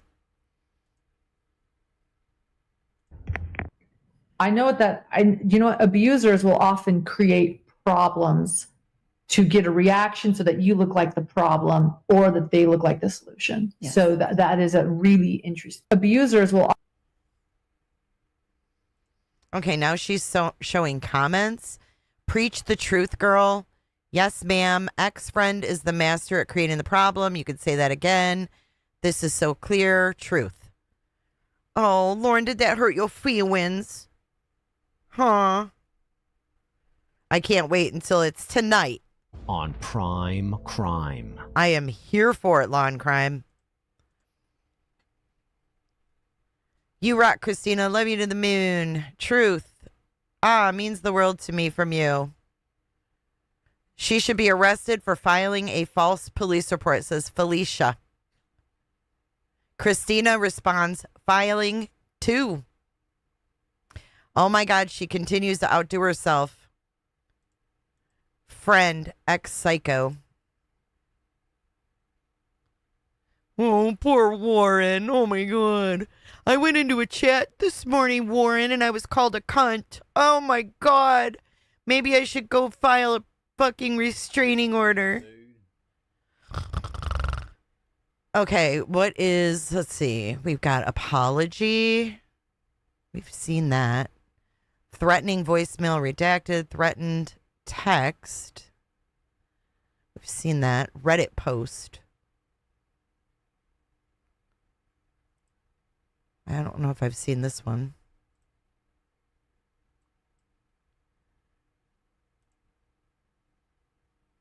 You can't even read them. This is her Exhibities.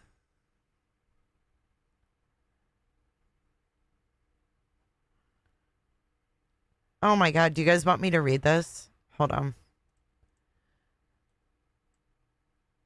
Oh my God. Could you imagine a judge would be like, no, I don't think so. Okay, let's do this. Wait, hold on.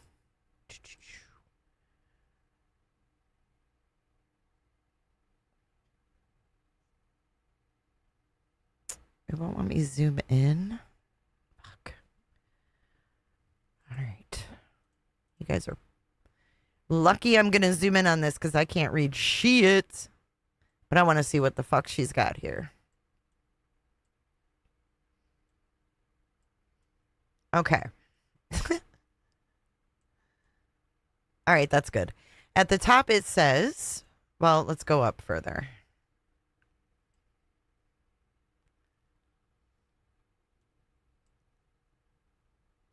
I can't believe that they're using these as Exhibities. Okay, so it says Christina at the top, and then it's Monday, April 21st at 11:45 a.m. So I don't know. She sent her a screenshot, maybe? I started watching her at one point, then slowly realized something about her scripts aggravate me. But I can't put my finger on what it is. Like she's trying to use as many words as possible to make the video longer or something. Am I crazy? Or are her scripts way too wordy? Yeah, and all the excess video clips just to drag it out so long. These are Reddit posters. If you go back to her early videos, before all the fancy backdrops and lighting, podcast sponsors, etc., those are the ones I enjoy. I started watching during her second backdrop. You could legit see her changing as the money came in. She started to get annoying with the Your True Crime Bestie openings. I don't understand who this is. Do you guys understand this? Vex, you're not blocked.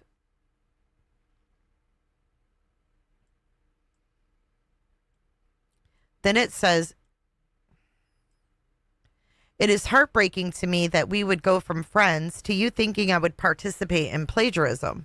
It's something I would never do, and if you really think I would, you should report me. To post this on a public forum is so shocking. I don't know what I did to deserve this. I'm deeply apologetic for the things I initially thought about you as I got to know you. Yes, I made mistakes and misjudgments of...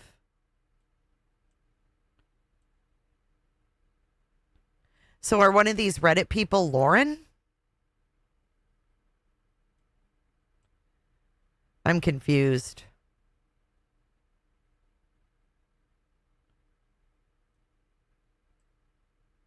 Oh, down here it says supposedly Lauren poached Annie's employee and the employee is recycling. Oh, right here. I missed that at the bottom. See where it says humane human? Supposedly Lauren poached Annie's employee and the employee is recycling scripts she did for Annie for Lauren. I wonder if they were... Okay, so did Grayson work for Annie Elise? Is that what I'm understanding here?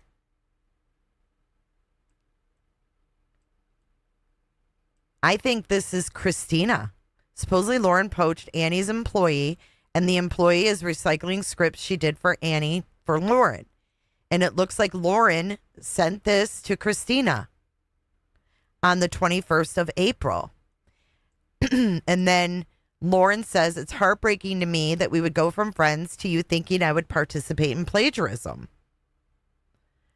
I think the ex-employee is Grayson.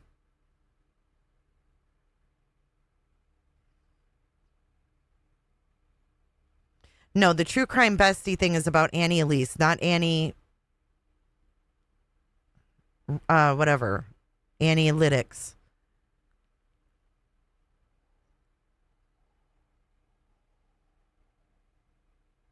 Lindsay went to work for Annie. Oh, okay. Doesn't seem like people really know.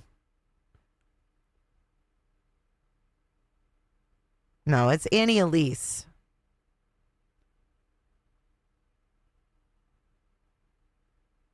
So we think either Grayson or Lindsay worked for Annie.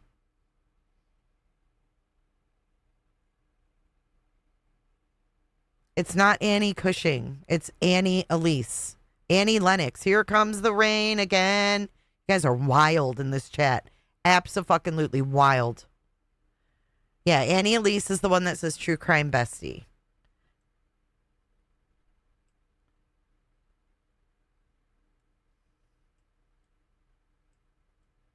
So this must be a forum about Annie.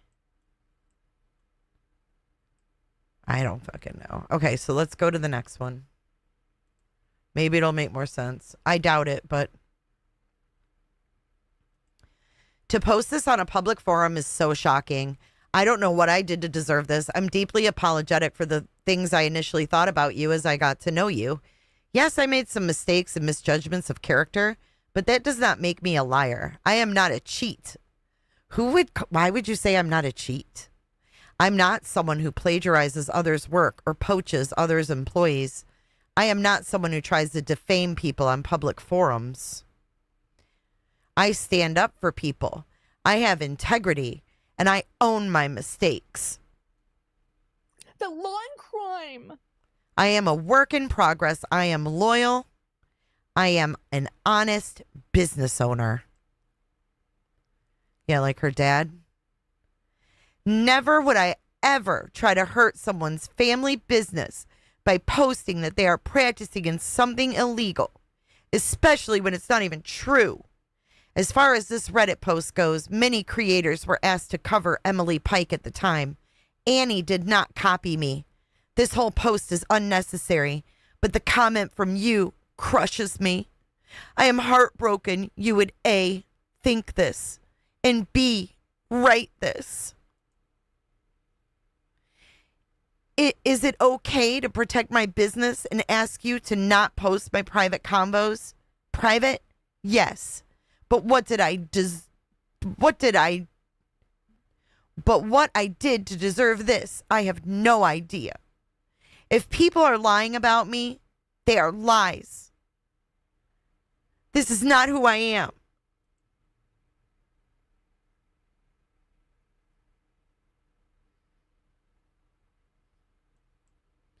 Here's Christina. Wait, are you saying I'm one of the people who commented on that thread? Because I wasn't. If something I say gets twisted or misrepresented, that's frustrating. But it doesn't give you the right to put words in my mouth or assume the worst of me. And while I've talked about my situation with you to others, no one you personally know, let's not pretend the talking hasn't gone both ways. Honestly, it's hard to hear all this from you, knowing some of the things you've said about me that have made their way back. I've chosen not to throw in your face. Anything I've said about you, I've either already said to your face or would be willing to. Lauren, this feels like deflection. I'm not referring to gossip, nor have I suggested you haven't been hurt. I'm referring to posting falsehoods about me and my business on a public forum. And no matter how hurt you are, this is unnecessary. If someone else wrote those words, then it's someone with access to your account. And you and I both know those words are coming from your Reddit account. They are attached to you.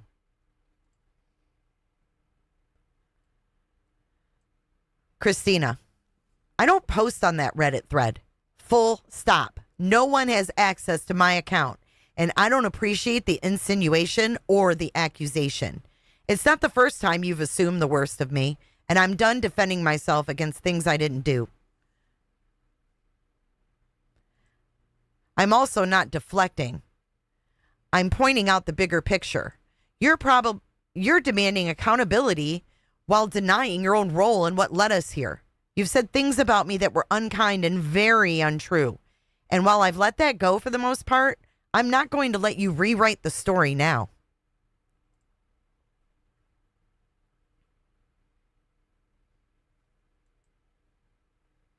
You're entitled to your feelings. So am I.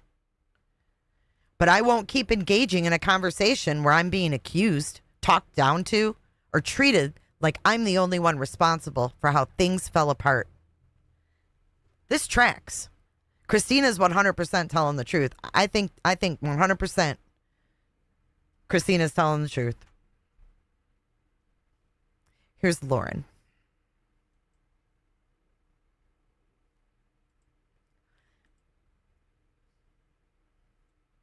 I've never rewritten history. I've acknowledged what I've done. I've apologized and acknowledged your hurt. I've never taken that back or pretended otherwise, even in my initial text today. I am not afraid of my own mistakes. Oh my God.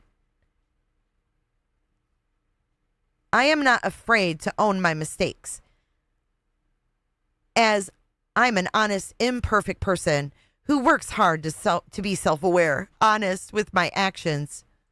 Oh my God, this is rich. Pointing out words on your public account with a request you don't publicly defame me, and sharing it hurts me in no way rewrites history or disregards what I've apologized for and owned. I hope one day you'll be able to do the same when you hurt people and make mistakes.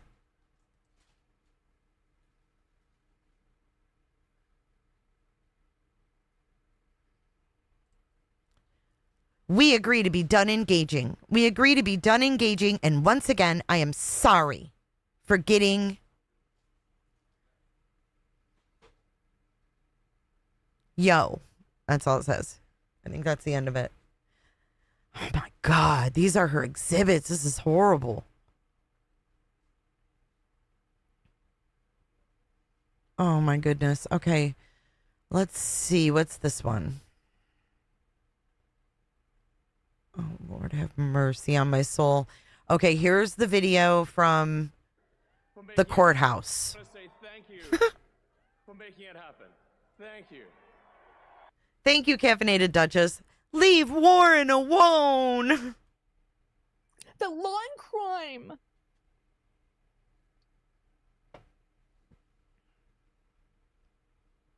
So Lauren said in her 9-hour live that Lindsay went to work for Banfield. I also heard that Grayson did work for Annie Elise. Could you imagine all this on Law and Crime?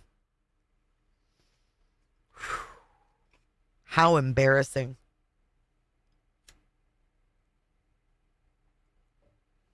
Annie did a YouTube with Heather McDonald. She talks about firing her assistant.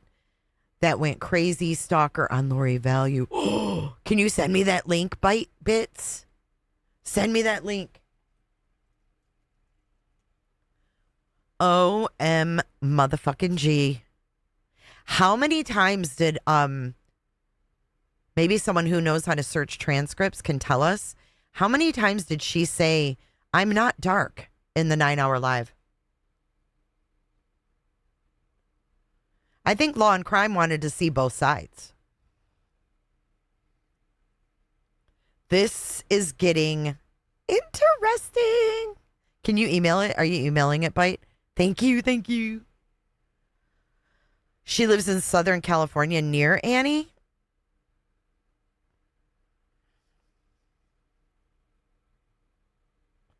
Interesting.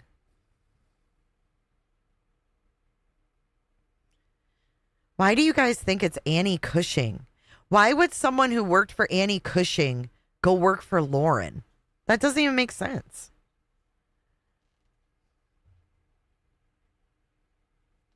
But Lauren and Annie Elise posed for a photo at CrimeCon.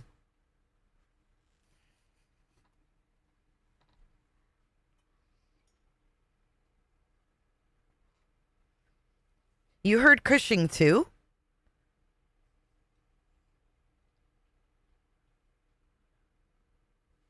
I don't know. I don't think so. Annie Cushing is Joe Ryan, which is Tylee Ryan, her dad. That's his sister.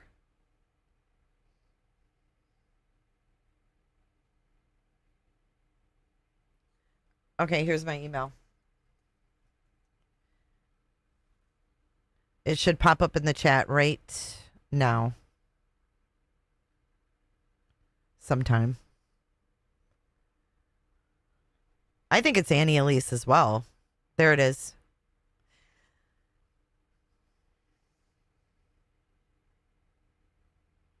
It's J4J podcast team at gmail.com. Janice worked for Annie Cushing. Okay. That makes more sense because they're friends. Thank you, Cassie, for being here. Well, they're very fake at CrimeCon, Lisa. They're very fake. You never know. I always liked Annie Cushing.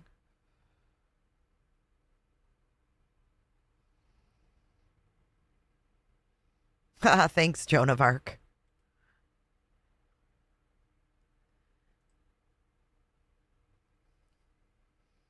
Okay, let's watch these videos and then I'm going to check my email for that. Again, this is Janice. This would be one of two of the courthouse videos. Yeah, and Annie Cushing doesn't say, "Hey, true crime besties."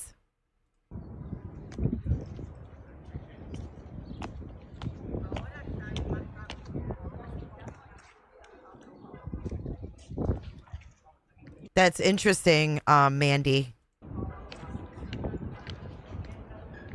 Are you recording me? Please do. Okay, I need to And talk please. to you. I need to talk to you. Oh, it was too big. Hold on. I'm sorry.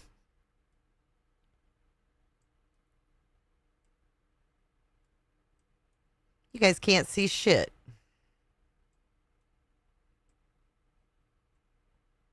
Okay.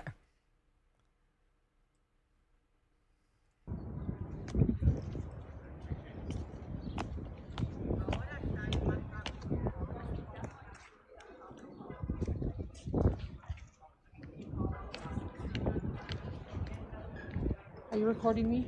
No, I need to talk Please to you. do. Okay, I need to And talk please. to you. Okay, that's the first one. Here's the second one. Please don't. Maybe this is where they talk.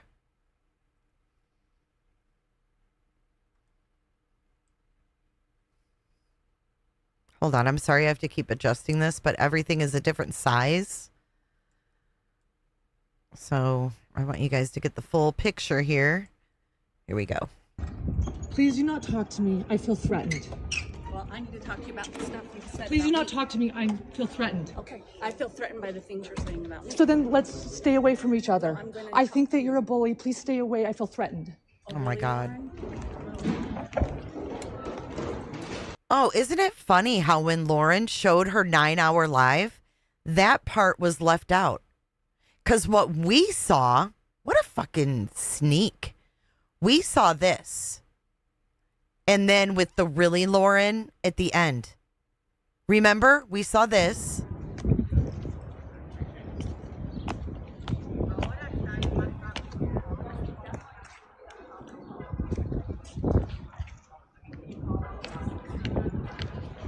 Grayson edited Are you it. recording me? No, I need to talk Please to you. do. Okay, I need to And talk please. to you.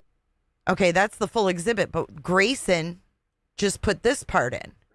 Watch. Other. I think that you're a bully. Please This right stay. here.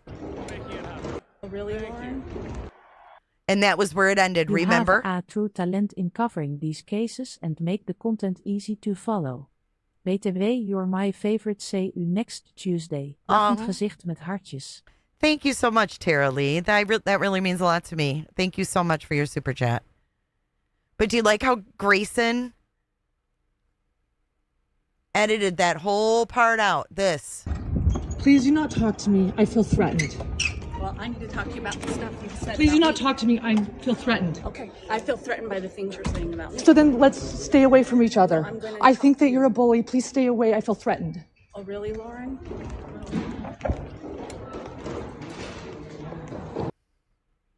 What a fucking Karen. Nice edit job there, Grayson. Okay, so that was what she presented in her 9-hour live, an edited version of that as an exhibity. Threatening email. Let's see what this is all about. From Christina to Lauren. I was going to text you this directly, but looks like it didn't go through. So I'm guessing you blocked me. This is Monday, April 21st, the same day as those texts. So I'm guessing you blocked me. Oh, it's a video. Shit. Oh, okay. Sorry, I thought it was a photo. Fuck. Okay. That's totally fine. Just be real about it. Hitting block after starting a fire doesn't make you a victim. It makes you a coward. On top of that, you're really out here playing the victim while casually coaching someone on how to trash Gigi on Reddit. Oh! Oh! Woo-wee, that will scare somebody. Woohoo! Gigi, she ain't going to come out with it, but she nonchalantly did by saying not a lot of words in her statement. I read it either yesterday or the day before. And all my lives are chaptered. I think it was 2 days ago. All my lives are chaptered. So you can go back and find those things. Purple Dragon Shill, thank you for your $2 Canadian. I got two loonies. I did a search for dark and counted it 7 times. Was it used in the context of I'm not dark? Dark was referenced 11 times, says Kels.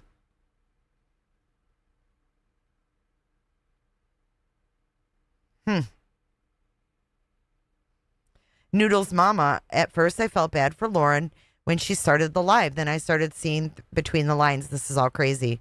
Me too. Me too.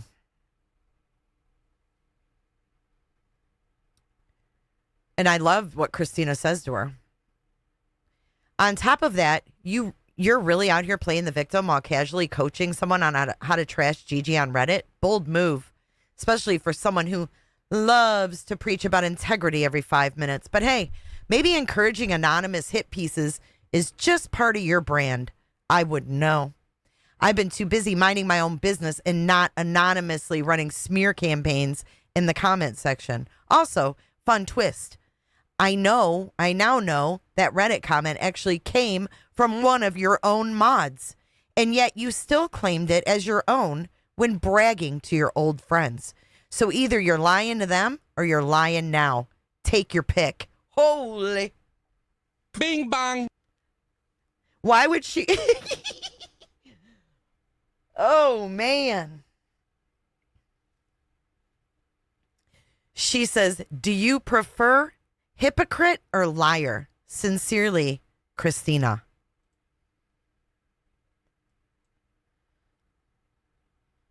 And then this is the how you... Wait, what's in this text? Hold.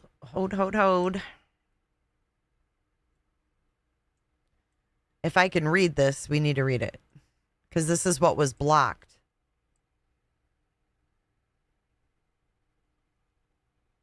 Oh, shit. Okay. This is about someone's show. Here's the tea.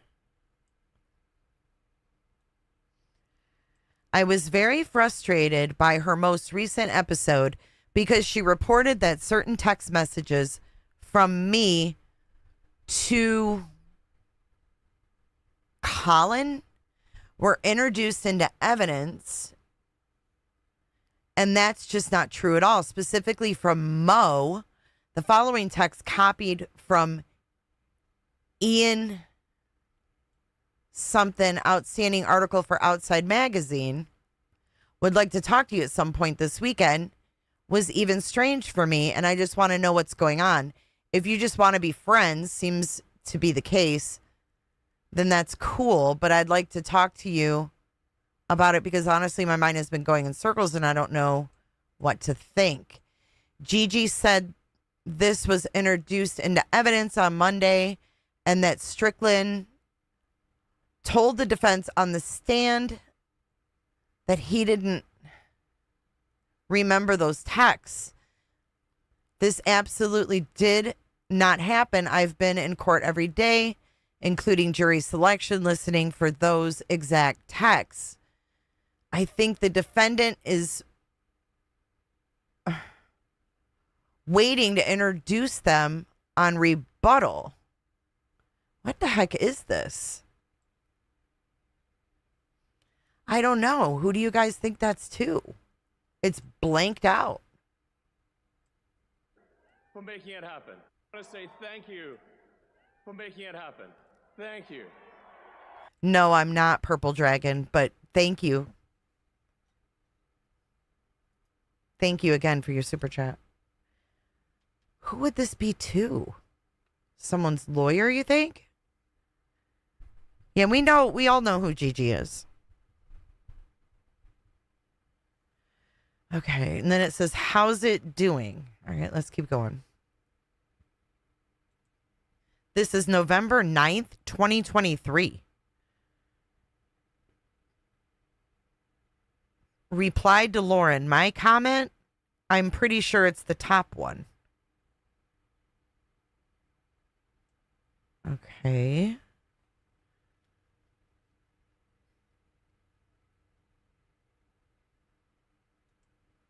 Christina, I blocked you because I'm tired of being harassed and threatened by others who are misinformed. and illegally sharing and taking private chats out of context.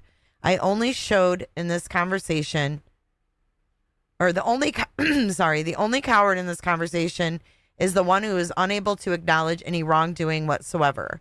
So who is starting fires? And then humane human, supposedly Lauren poached Annie's employee, and the employee is recycling scripts she did for Annie for Lauren. Not sure if this is one of those cases, but a friend of mine overheard the girl she poached from Annie talk all about it at one of the trials.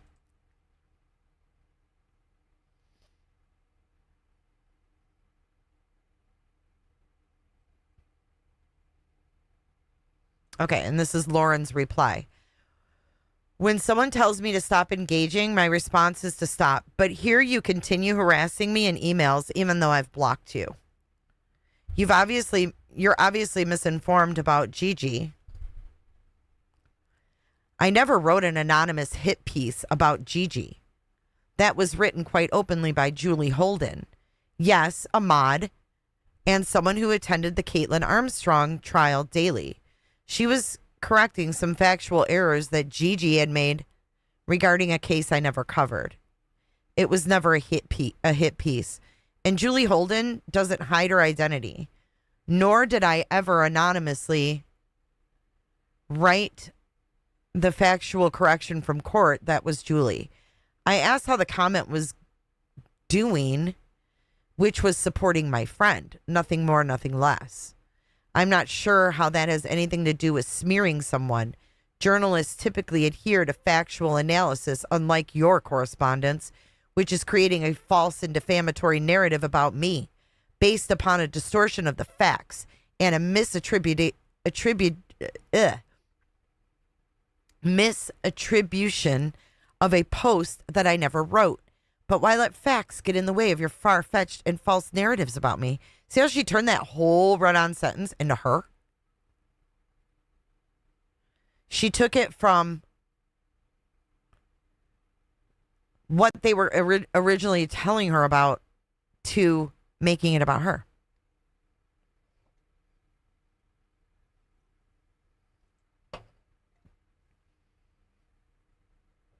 Hold on.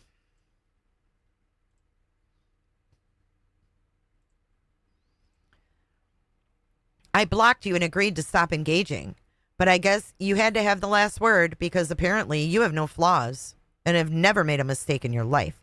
So I will ask, please do not contact me. The fact that you continue to contact me after I blocked you leads me to question my safety. Oh my God. Are you going to oh my God, Lauren, you're fucking nuts. Are you going to show up at my home since you know where I live and berate me until you believe your false narratives about me are proven to your confused satisfaction? I am also asking you to stop posting lies and false information about me publicly, which negatively impacts my business. There's more buzzwords. If you continue to harass me and to disobey my requests, I will be forced to take legal action, Lauren. Disobey? Who the fuck does this lady think she is? Once upon a nine, I don't think Dr. John can prescribe medications. He's not a medical doctor. If you continue to harass me and to disobey my requests, I will be forced to take legal action. Whew, she's a wackadoodle. Your mama's high, bitch. Get out of my chat. Thank you, Whiteboard. I love Nonsense's coverage as well. We're both kind of rounding each other off pretty good with what we're doing. Holy shit. Okay, so that's that one. Let's go back over here. Exhibity. That's threatening email. Public libel, dying brother. Oh my God. Here's the... Oh, God. Here we go. You guys ready for this one? Enter Spermgate. These are all exhibits, yes. This is all exhibits. This is Exhibit 8. This is called public libel. R.E. petitioner and dying brother. One of the things that was a red flag that I should have seen, instead of chalking it up like, oh, that's a little weird. Her brother got in an accident and he was in a coma. Okay, so he is brain dead in a coma. She said she wanted to get her brother's sperm extracted from. Christina says, how could she do that without his consent is beyond me. Hold on. One of the things that was a red flag that I should have seen, instead of chalking it up like, oh, that's a little weird, but whatever. So her brother got in an accident and he was in a coma. Okay, so he is brain dead in a coma. She said she wanted to get her brother's sperm extracted from. Christina says on 7/6, this is July the 6th. How she could do that without his consent is beyond me. Anyway, I could not wait to fill my lifelong friends in on some of the wild red flags I saw but somehow ignored in a year-long friendship. My girl Courtney Powell's reaction was the absolute best. I felt bad for my ex-friend for a half a second because she will never experience relationships like these. Girls that genuinely have each other's back. Girls that don't spread lies or rumors. Girls that love to their core. Girls that are literal ride or dies. But then I'm reminded that this ex-friend did this to herself. They're her calculated actions. She doesn't want relationships like this. It's her loss, and I refuse to feel bad for her. I had no desire to go public with her actions until she started poking the bear and messing with amazing, kind humans. I'll explain more later. So I decided that silence was complicitness, and I am not complicit. Yet, again, this is not gossip or drama. This is rooted in truth and facts, and I have receipts. Hashtag friendship, hashtag stand up for yourself, hashtag consent.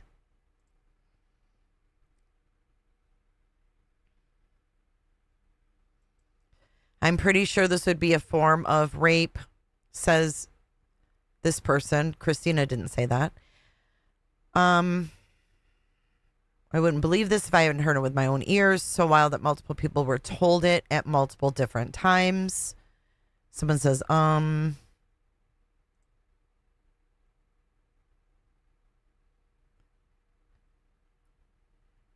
wow, this is another exhibit.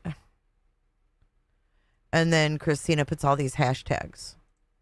Mood killer, money grabber, gold digger, not a smear campaign, facts, good friends, toxic ex-friend, bullshit. It's not fucking threatening. God. Public libel. Police video MP4. What is this? Oh, this is Christina talking to the police. I mean, obviously you don't know the case law off the top of your head. I have an officer.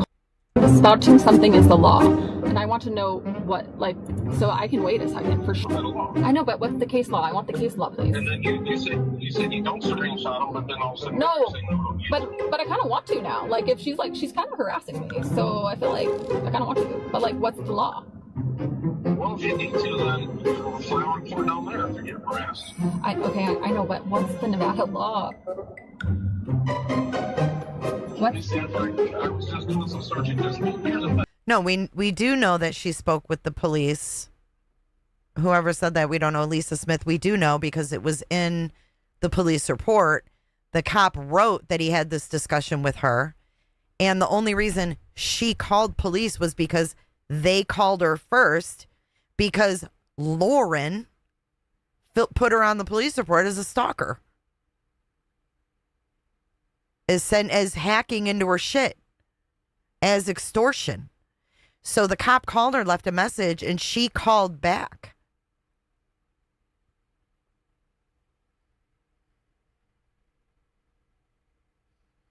I'm a patrol officer. I'm not going to take my own say I'm a best detective or anything, right? So I can do my due diligence and do some searching as well. So I didn't copy everything because there's so many laws that we just don't know about. Especially No, I can respect that. I can respect that. sometimes we need to, But- we need to do a little bit of extra searching and things like that. So, But I feel like to have a police officer telling me that, like, because to have a police officer telling me it's against the law to do that. I actually have several examples of her sending so many screenshots to me from other people. So, well, then that person would be the victim. Yes, so I could also inform that person that she would be the victim of this. So, but my question is, like, obviously you don't know the case law off the top of your head. I have an officer calling me. Spouting something is the law. And I want to know what, like, so I can wait a second for sure. Like, I know, like, I'm giving you grace here. Like, I get it. You don't have all the, like, I can't even remember my kids' names in a row at sometimes. Like, I can't even imagine remembering all the laws. So I can wait a second for sure, but I definitely am curious.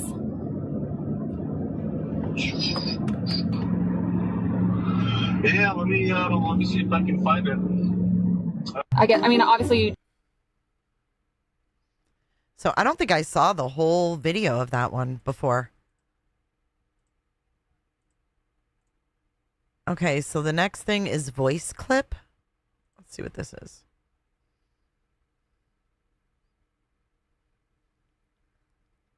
Like, she is really pretty. So like I said, Damn, it's loud. She wanted to talk then, which totally caught me off guard, but I thought, okay, fine, let's see what she has to say. And what unfolded next was unreal. It was like watching someone trapped in their own maze of lies, spinning stories so fast she couldn't even keep up with herself. When one lie didn't land, she'd just pivot mid-sentence into a completely different one. Like, no shame, just constant spinning. And at one point, she literally started mumbling under her breath, having an entire conversation by herself while I was just standing there. You should have at least done your makeup, Jody. Gosh. Yeah, because and by the way, that started, they were, like, and I was like, would they do that to me? Like, anyway. Yeah, no, I know. So in many ways, I feel catfish, but And then in Catfish. 1 second, she snapped and was like, oh, sorry, back to you. But back to you. And this is the part that killed me. She told me that we had to have that conversation right now because I kept repeating, you're in fight, flight, or freeze. Probably not the best time to talk. But she said, no, we have to talk now. My assistant is, quote, always with me. I'm never alone, unquote. Girl, no. I honestly think she just didn't want her assistant finding out what she'd done. Yep. So like I believe that. And then these comments say, I'm so here for this. I know this person and I've been weary since day one. So glad you got out. Dude, same. You're lucky. Your alarm bells went off too. Felicia says, whoa. Christina says, right. And then this person, CJ Run, says, see, she definitely doesn't want her producer assistant to know who she really is. But the actual conversation is completely mind-blowing. And Christina says, I'm still laughing at her talking to herself.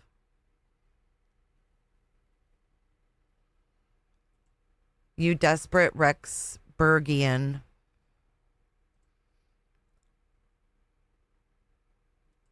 All the back to you has killed me. So anyway, back to you. Right, girl playing her voice is so diabolical.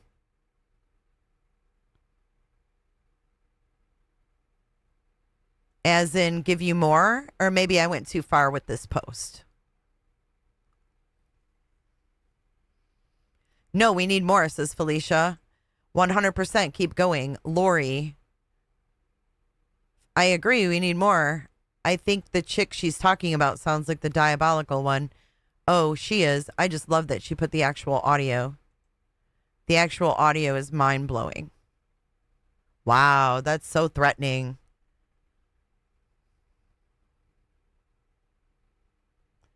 So threatening. I'm scared just reading it. This is Clown Photo, Exhibit 11. At the end of the day, they have to decide who they want to be. And this one decided to be a jackass. But at the end of the day, they have to decide who they want. Seems like she's always been a jackass. That is true. Wow. Want to. That's her. That's an Exhibit 11. At the end of the day, they have to decide who they want to be. And this one decided to be a jackass. But at the end of the day, they have to. Wow, she put a clown emoji on her face. Heaven forbid. God, and the names of these exhibits are funny. Watching you, I comment. Okay, let's see what this is.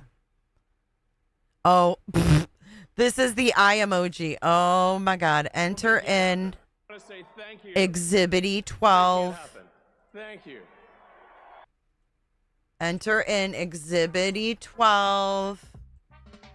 Enter in the emoji eyeballs.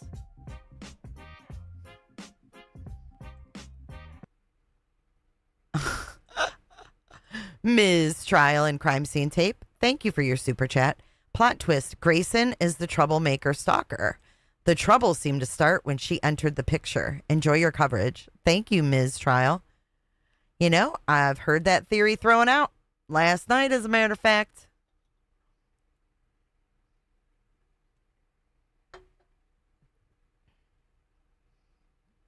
That's the scary eyeballs during a premiere of Lauren's Mormon Stories. Oh my God. Yes, the eye emoji have their own exhibit. Watching you, I comment is the name of the file. I'm not making this up. John Dalen email, Boise dinner incident. Did we watch that? Yeah. Waiting for Boise PD escort. Did we watch this? 16? Oh, yeah, we watched this one. I think. So I just want to explain what happened. Here's Grayson. Here am I. I had this sitting here because... Look at, she's on the phone with cops, I bet you. So I just want to explain what happened. Here's Grayson. Yep, there's Grayson calling the police. There you go.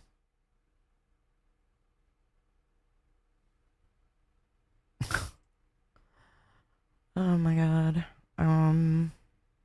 Confrontation recap. Exhibit 17. Abusers will often create problems to get a reaction so that you look like the problem. She sent my friend. Oh, we let's call her watched friend this. A. Thank God we watched that. So you think friend A is Lindsay then? Let's see what else we got here. For making it happen. I want to say thank you. Shauna, thank you so much for your super chat. Shauna L, coming in hot. Really enjoying your coverage. Thank you. Thank you for being here. I'm really enjoying your guys' comments. Coming in hot, just like the fajita. Hot Mike. UNLV stalking of husband. TikToks.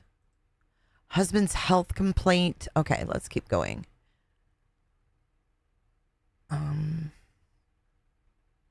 Let's go to Hot Mike. I don't really know what this one is. Is this the Hot Mike moment on Law and Crime? Shauna L., thank you for 8 months of cootership as well. Thank you for all your support. I appreciate you. I know, Tabby. It makes me sick. A lot today from I even took a picture. I noticed she likes you. She came over. And she even came to me after and she said, thank you for being so kind. See, I don't understand this clip at all. I'm going to slow it down just a little bit. A lot today from I even took a picture. I noticed she likes you. She came over. And she even came to me after and she said, thank you for being so kind. Yeah, and then I noticed she was very open to me asking anything because she knew I was kind to her. I will after this.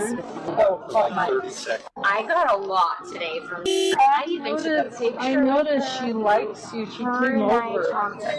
And she even came to me after and she said, thank you for being so kind. Yeah, and then I noticed she was very open to me asking anything because she knew I was kind kind to her.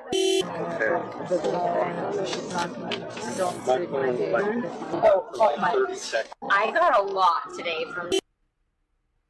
Oh my goodness, that was crazy.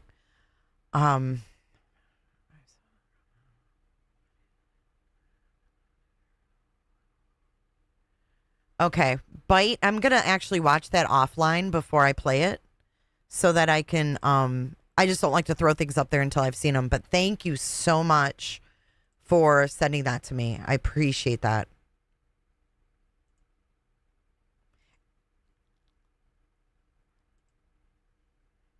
What is this? Hold on, someone sent me something. Jane. I want to see what this is. Hold Your on. hair, but glossify. Meet the new Shark Glossy 2-in-1 Hot Tool and Air Glosser. High speed airflow and heat ceramic. Heather McDonald. Oh, it's that thing. Okay. I will watch that offline. Thank you so much, guys, for being so prompt. Holy crap. I got a lot of emails here while we were streaming.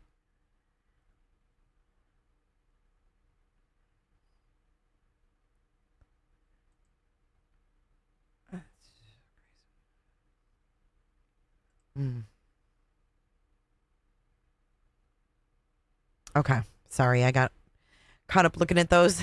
All right, so the UNLV stalking of husband. Let me close out some of these. This is about John's credentials. My ex-friend uses as almost street cred are her husband's credentials. She claims that he is. So it says the following are screenshots from his website or their mutual website.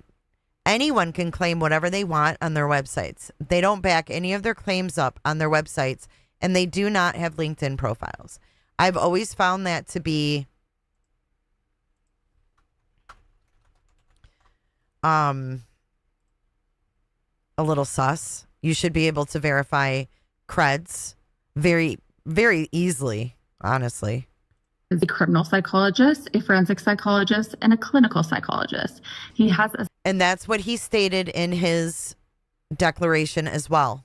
Psychology license. I found that that's a fact. She also claims he's been an adjunct professor at UNLV since 2007. Because this involves other people and I'm trying to figure out what's fact versus fiction, I decided to call up UNLV and see if Dr. So-and-so has been an adjunct professor since 2007. No. You have no records at all working for UNLV? No. Okay. Well, I found. Oh, hold on. Records at all working. Okay, so this is Lauren's exhibit. So this is either Grayson or Lauren screen recording this, and they're too stupid to put their phone in do not disturb, so they're getting notifications. Who's Emma? Emma Research. Who dat? Grayson, Lauren, who's Emma? And what kind of research is she doing? Is she stalking too?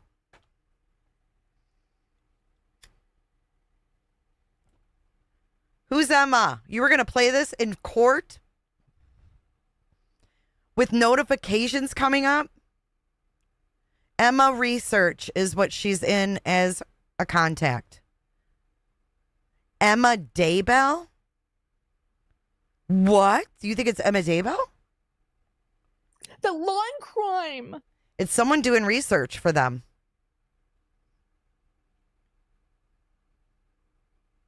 It's someone doing research for them. I can't believe that these two follow true crime and they're that fucking stupid. You know, maybe if you worried less about the fucking shit you're doing to your face and more about the cases you're actually working on, you'd pay attention and not make stupid mistakes like this. Well, it's either Lauren's phone or Grayson's phone.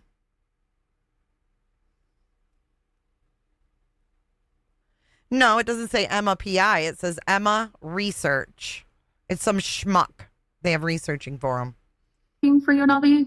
No. Okay. Well, I find a paper online that shows that he's willing to supervise PhD students doing their thesis project. My question is, he's willing to supervise. What is this?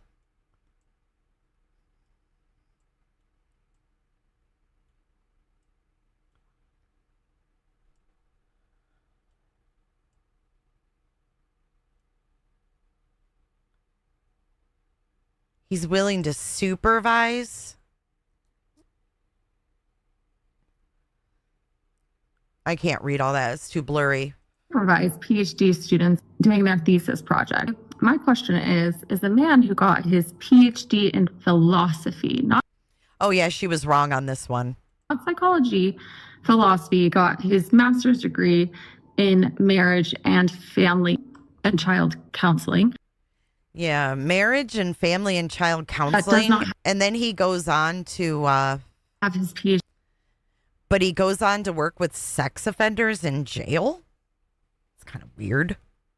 PhD in psychology, then able to.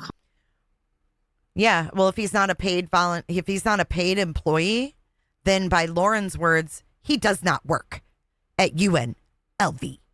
Call himself a doctor of psychology, or able to supervise doctorates in psychology when he has his doctorate in philosophy. Also, is he able to be a forensic psychologist? One other thing. And then people, if anyone is a forensic psychologist, please tell me.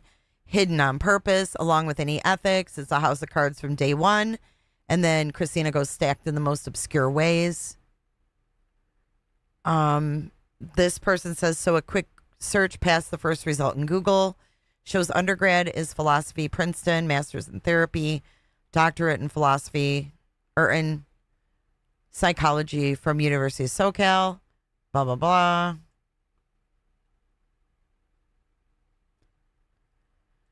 And then Christina goes, also a search of the site just confirmed he supervised a few students. Supervised, not adjunct professor. Easy to appoint yourself as a victim advocate so you can sit with victims and paw all over them throughout trial. Oh, definitely on brand for you to be spicy. I don't know who these people are. He's not he's doing adjunct stuff at UNLV. That means he's licensed in Nevada. In order to be licensed, you have to have a doctoral degree in psychology. A PhD is a doctor in philosophy per your screenshot. So yes, he would have a psychology doctorate. And yes, he could supervise students. He's not an adjunct professor, though. That's been debunked. Not sure how you got from PhD in philosophy to psychology, though. PhD is a doctorate in psychology. Oh, my God. I can't. This is giving me a fucking brain zaps.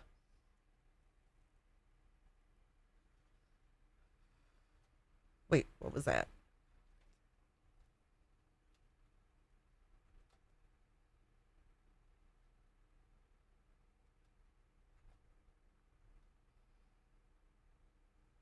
Willing to supervise and actually supervising is different. The school themselves said they have zero record of him being an adjunct professor.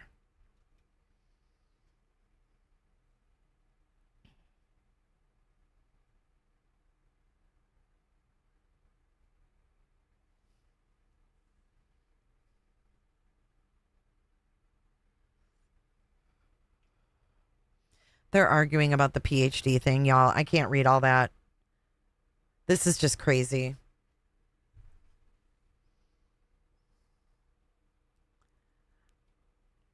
Literally, look at this shit.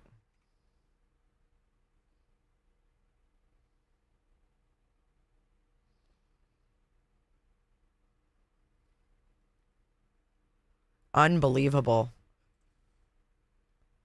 Text TikTok MP4.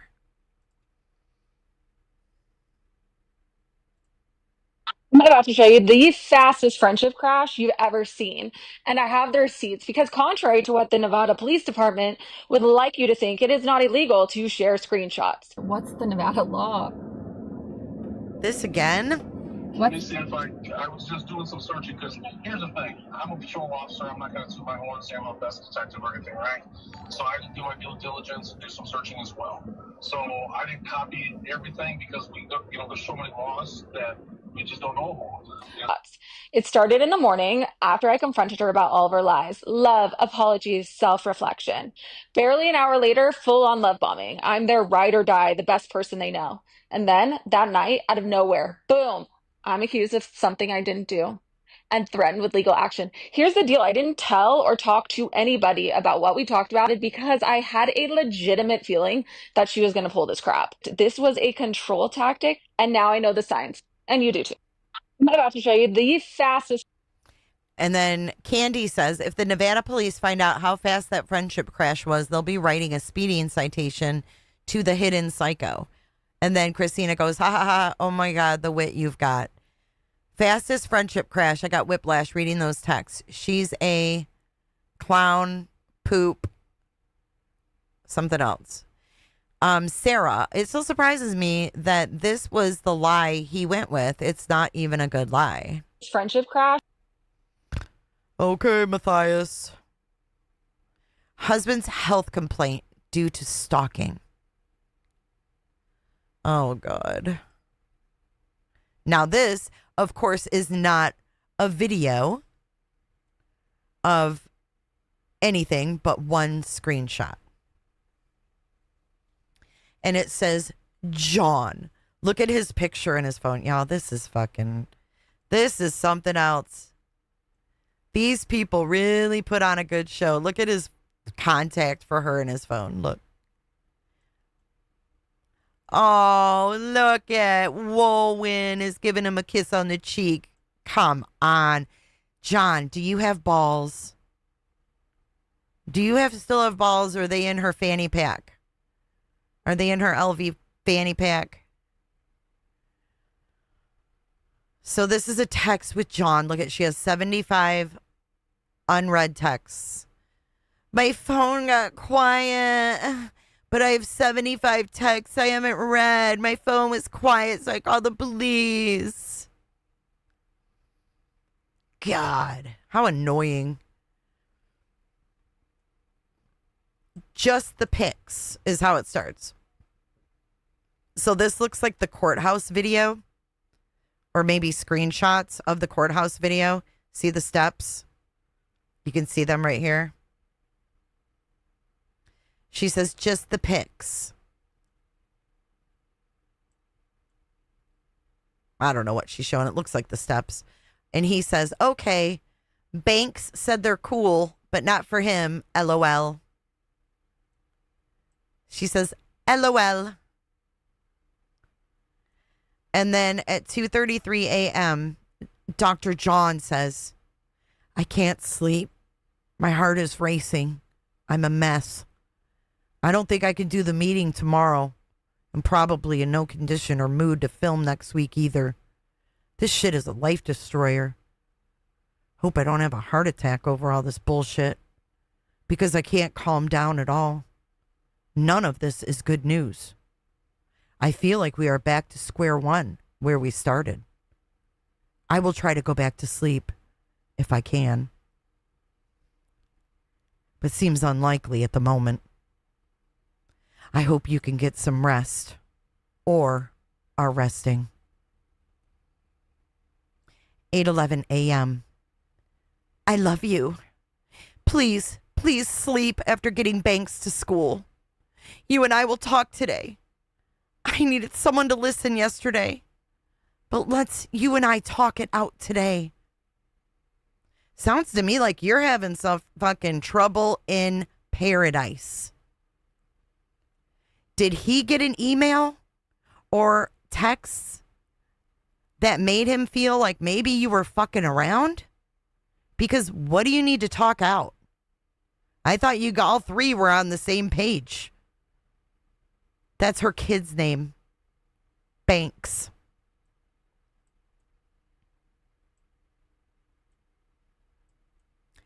And he says, none of this is good news. None of what? None of what, John? I feel like we are back to square one, where we started. What does that have to do with being stalked? Right? I mean, this you could say, yeah, okay, because of this. I'm a mess. He's not in the mood to film next week. He's already thinking a week ahead. I'm not going to be in the mood to film with you. This shit is a life destroyer. She's not at home. She's not at home, y'all. This is when she was away.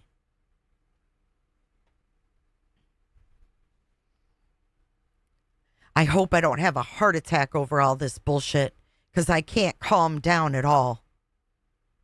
None of this is good news. I feel like we are back to square one where we started.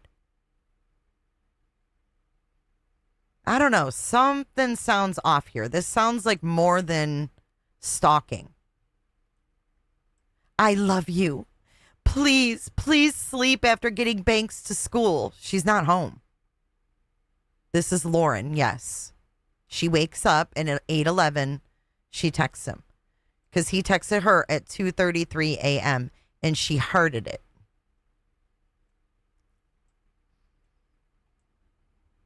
I don't think this has shit to do with Christina. Show me where he said, oh, the TikToks. I can't take another TikTok. I think he's thinking a week ahead and he's saying, I don't think I can do the meeting tomorrow, which would probably be with him and Grayson, or her and Grayson.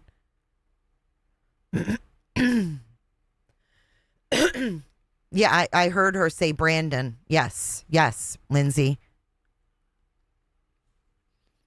I think there was a separation.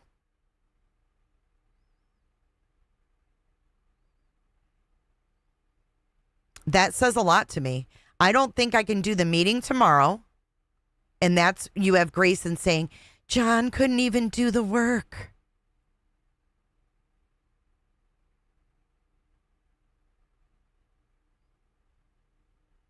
Right? I can't do the meeting tomorrow. And probably in no condition or mood to film next week.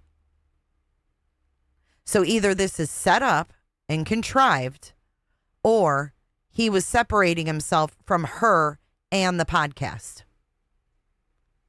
But then his declaration says different, right? It's all about Lauren. You guys think it's set up?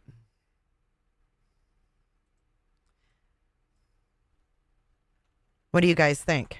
Let me see what you guys think about Grayson real quick.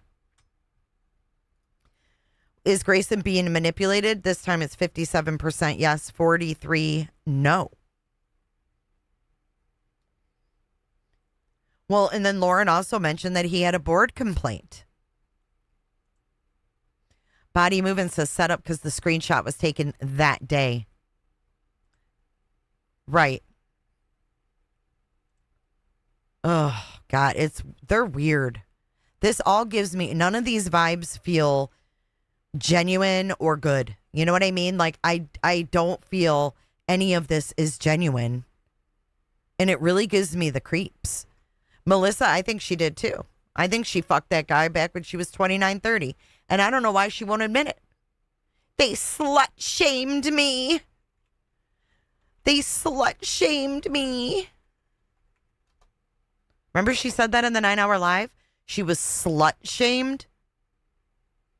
How can you be shamed for being a slut unless you are one? Isn't that kind of admitting you're a slut? I was slut shamed. Like I was acting like a slut and I was ashamed for it. That's how I take the shit. This woman's weird, dude.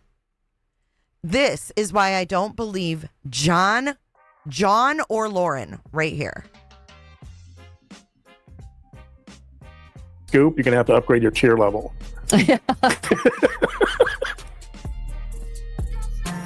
I promise you that right there is not going to age well. Let's hear that again. Did y'all hear that again? Yeah, let's hear that again. You want all the private texts. Why does he always have his fucking tongue out, too? You want all the private texts.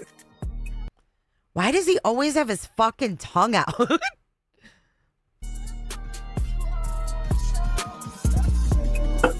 Coming and being here during this time, and if our stalker is continuing to listen.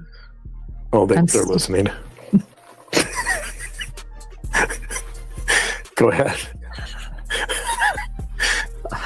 Thanks. What's so funny, big boy? Keep that tongue in your mouth. What is wrong with him? Who, Eric? Me?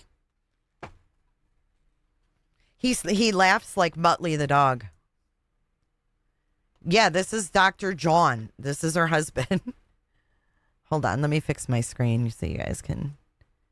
We'll zoom in. Ugh. Yeah, they're really scared. They're laughing, taunting this quote-unquote stalker.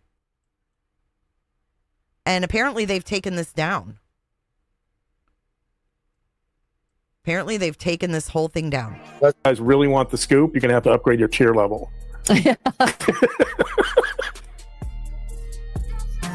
I promise you that right there is not going to age well. Let's hear that again. Did y'all hear that again? Yeah, let's hear that again. Do you want all the private texts?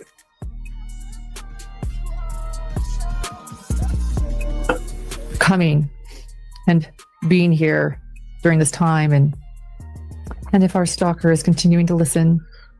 Oh, they're listening. Go ahead. Thanks for being a Patreon member. Dude, you can't put that in. I don't know what else to say. It's weird, but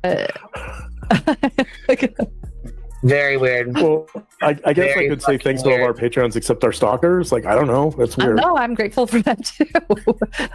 Supporting our channel. Why don't we say thanks to our patrons, including our stalkers, and hey, if you guys really want the scoop, you're gonna have to upgrade your cheer level. Yeah. Do you want all the private texts? Yeah, please upgrade your tier level to get the full Patreon experience. Yeah, as we say here. Yeah, this guy evaluates youth. Youth. Dude, I don't know, but they make me sick. Both of them make me sick. This was the day after the 9-hour live.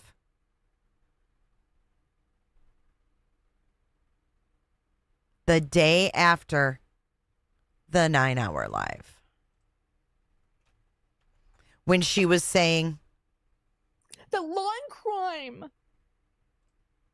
this is the day after that. The lawn crime. Completely different, huh? Oh, it is still on Patreon? That was a rumor. Yeah, I don't think he should be around our youth. I'm sorry. He's very unethical. Why is he pulling a 24-year-old girl aside and crying to her?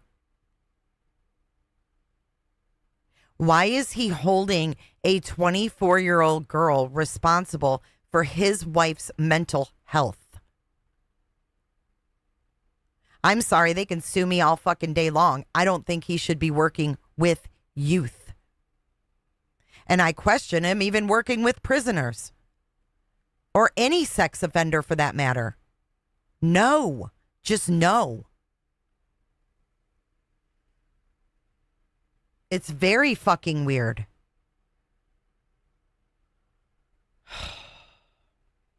The lawn crime. Fake motherfuckers. What's this one? Exhibit 22. I'm getting irritated now.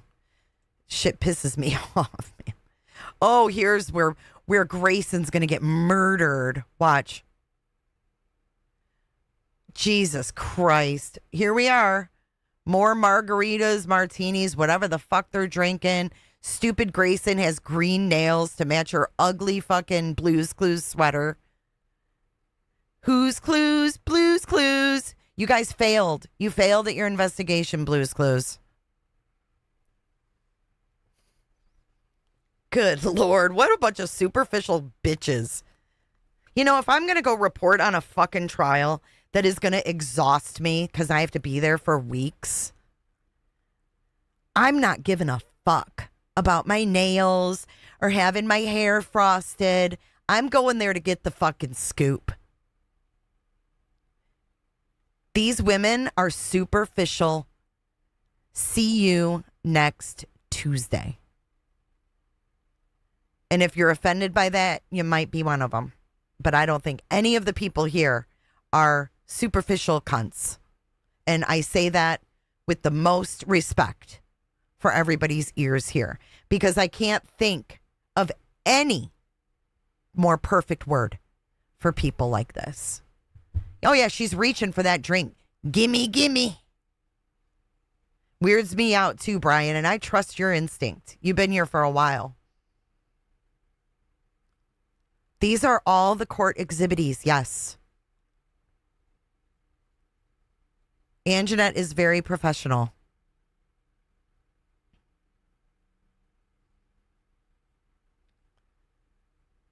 The only person stalking is Jose Cuervo. Megan Connor. Oh, they're all involved. They're all involved. Okay, let's watch this. Literally, poor people get murdered. Like, you don't respond. Where are they? They're literally across the street from us waiting on us to leave this restaurant. 3 of them left, and the only ones left are Lori, Janice, and Lindsay, which means the 3 of them are waiting to confront us. So the 3 that have always confronted us. They're always. Oh, those are shots they're sipping on? Well, whatever. They're lightweights. Who's Clues? Blues Clues. What, like, what's next? Do they physically assault me? Because I don't respond to them?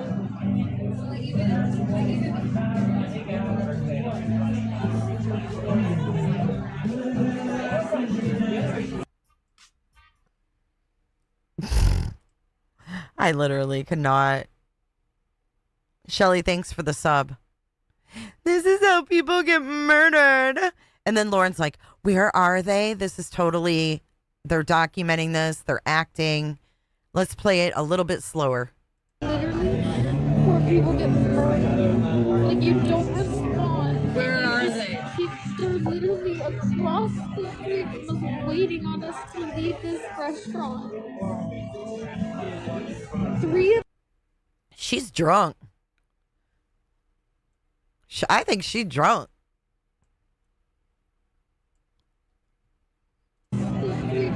Waiting on us to leave this restaurant.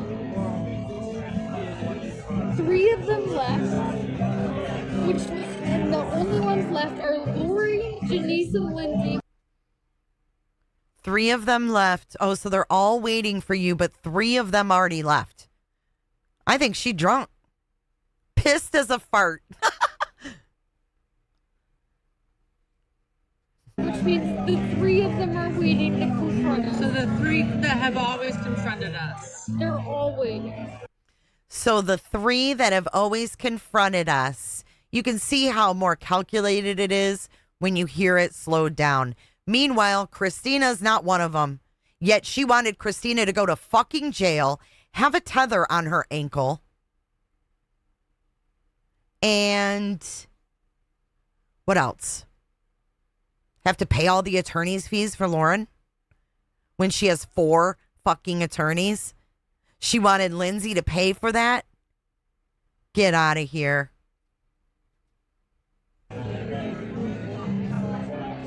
What's next? Do they physically assault me? Because I don't respond to them?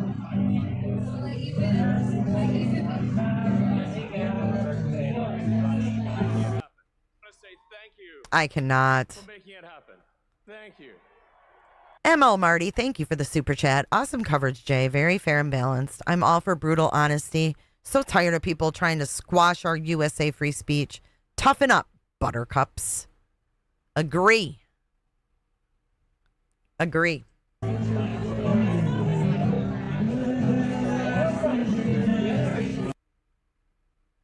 Notice how it's cut in this one. Hold on. Hold the phone. The part where she pulls her sweater up over her mouth and she looks like she's laughing is not in the Exhibities. Welcome to Hidden. It's not in the Exhibities. Hold on a second.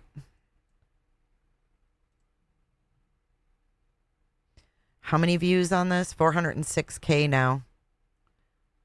Okay, where is that video in here? You think I'd have it memorized by now.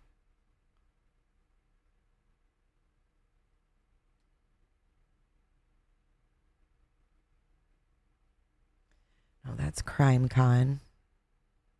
That's Lori, Crime Con.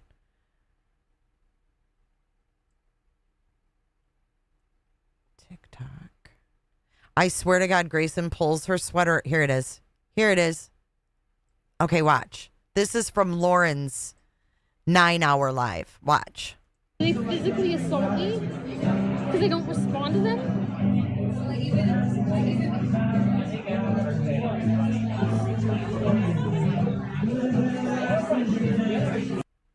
Wait, where does she show her putting her... Hold on. All sitting. I swear she showed her doing that. Where was that? To do with what I just think, don't. Is it this one? Do you guys remember? Or am I crazy? Did I dream that up?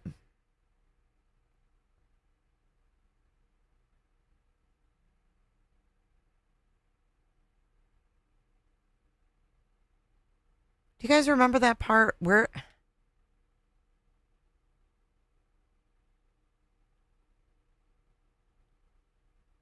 There's 2 videos in this one? Okay. To do with what I just think, don't. I was asking about a seat. I walked away. You said Christina? You said Lindsay. Lindsay. Is she sitting here? Don't talk to her. Lindsay's in her 30s. Good God. Lindsay's in her 30s. Lindsay's in her 30s. Lindsay doesn't want to talk to her. She said her cease and desist letter. Why would Lindsay talk to her? The cease and desist is nothing with Christina, and the police calling Christina. I didn't request that. I can't hear Someone, just stay away. Someone that please. Just stop acting like nothing happened, that you haven't done anything. I haven't done anything, and I will stand by that forever. Yeah, it has nothing to do with you guys. It has nothing to do with We are this. her friends, and we will back her up till the day A cease and desist is a legal business. It has nothing to do with you guys. Now, after they had dinner, they're sitting. Here's the other one, I think. We felt threatened. I told them we felt threatened. They're right there. We blurred them. And now here they all are, sitting across at a different restaurant, getting groceries. It's Lindsay. It's Lori. And they're looking. And I feel like we can't leave, and now we feel frightened. And one thing they said, we've been very drama-free all afternoon while we worked the same trial. And one thing they said as they approached our table is stop acting like nothing's wrong. We're just trying to be professional while we cover trials together. Yes, That's our Mom waiter, Jeans. and we asked him to get rid of them. And we now feel like we can't leave. And This shit reminds me of Unknown Number on Netflix. Have you guys seen it? Where the mom was actually fucking texting all of the kids and her daughter. they're all sitting, and I'm looking side eye. I don't want to look over because they're like waiting for us, and so I'm not leaving. Okay, Lauren, where's the other one? So we're gonna wait for the other stuff with your declaration, right?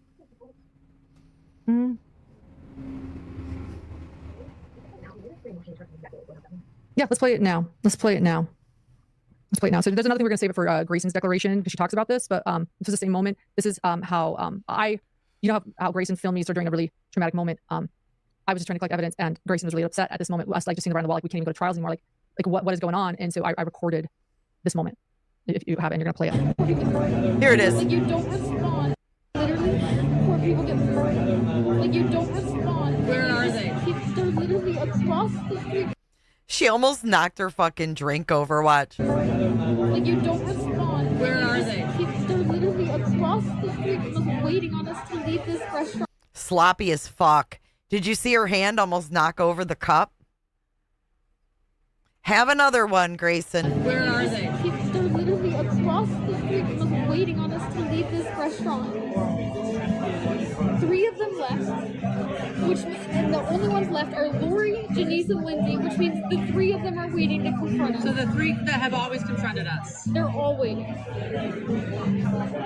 What's next? Do they physically assault me because I don't respond to them?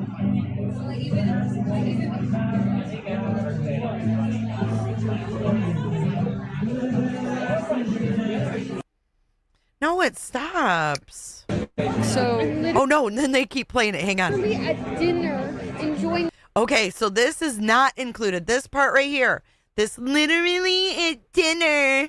This part was cut out of the evidence, as we just saw in Exhibity 22A. This is where Exhibity 22A cuts off. Watch. Okay? She says, watch. She gets on her phone, it cuts off, right? Here we are at the 9-hour live. Let's watch what she left out. So I'm literally at dinner, enjoying a dinner, and they're coming up to me and making me feel unsafe when I'm not doing anything. And I'm telling them to leave me alone. This is what you didn't want to show in court, huh?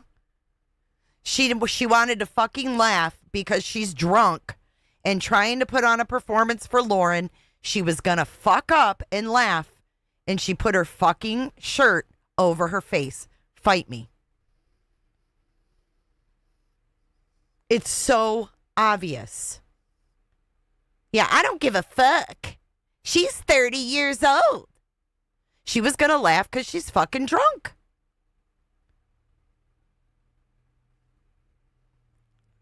You don't use your sweater to wipe your tears like that. Come on. I don't think she's crying. I think she's fucking weird, and I think she's faking. I'm not even, like, doing anything. It would be one thing if I was going up to them. Look at her hair stuck to her face and everything. Maybe it was wiping a tear. But she sure didn't look like, I don't know. I think she's drunk. I think she's drunk. Like, I'm not even, like, doing anything. It would be one thing if I was going up to them. Girl, your fucking hair is all over your face. You're drunk. But guess what? I stay awake. All they do everywhere in public is film me. No, I know. They film you everywhere. We just do our work. So what? Because we didn't answer the filming, now they confront us? What's next? This is when people get murdered. Yeah, it's at the very end of this one where she does it. This is when people get murdered. They get murdered and they end up on... The law and crime. Or they end up... on Prime Crime. They get murdered. We didn't answer the filming, now they confront us? What's next? This is when people get murdered. We're in this. We see this. There she is, right there at the end. Yep, she fucking laughs right there. Did you see it? Did you see it? I know I'm not crazy. Watch her in slow-mo. Watch. Watch, Grayson.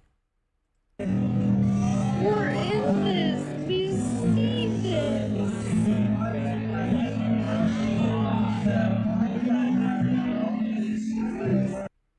What a lying bitch. You're a lying little bitch.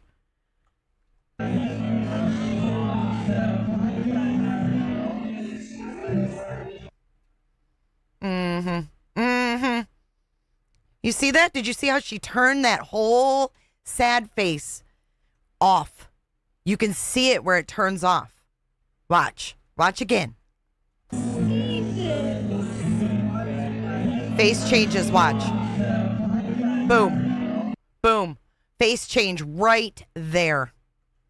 Right there. This is an act.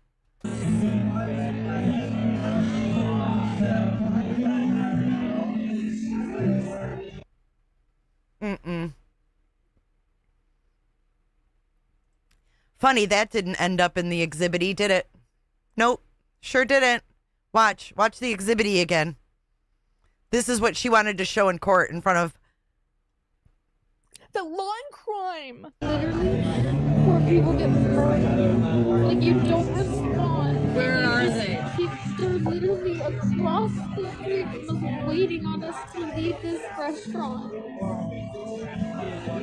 3 of them left, and the only ones left are Lori Janice and Lindy, which means the three of them are waiting to confront us. So the three that have always confronted us. They're always. What's next? Do they physically assault me? Because they don't respond to them?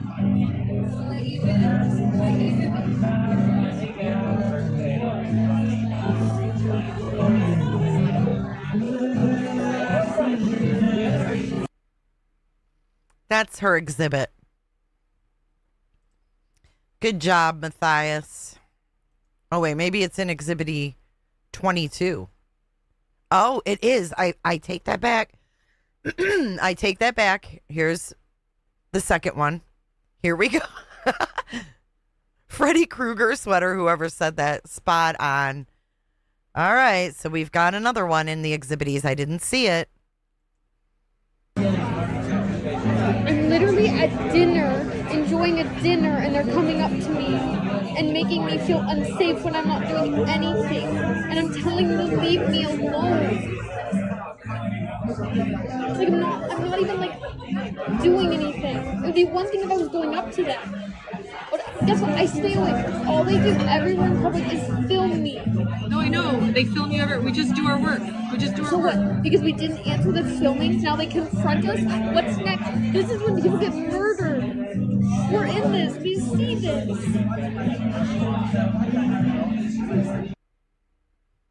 Wait, hold on. We're in this. We see this. Yep, it's the same one. So I take that back. It is in the Exhibities.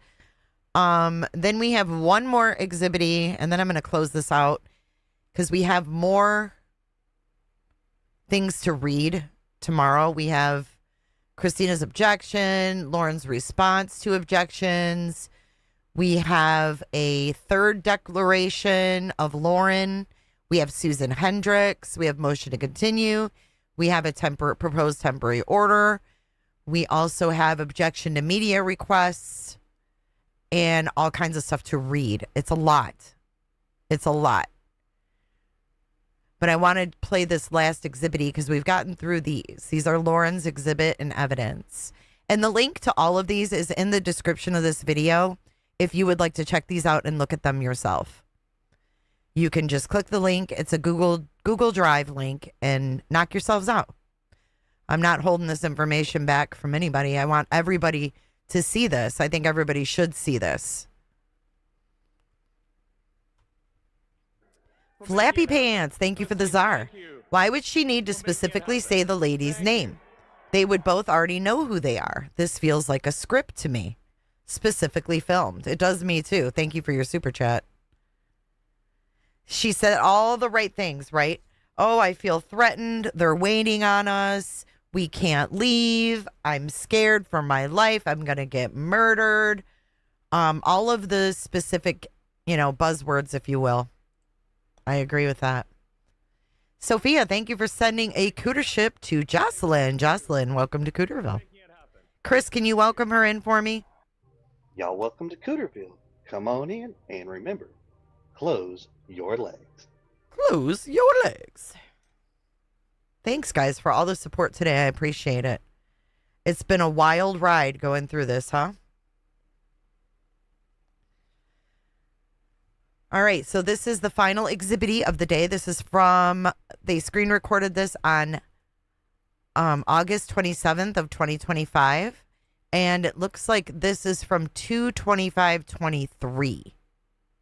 Okay, can you guys see this? Yeah.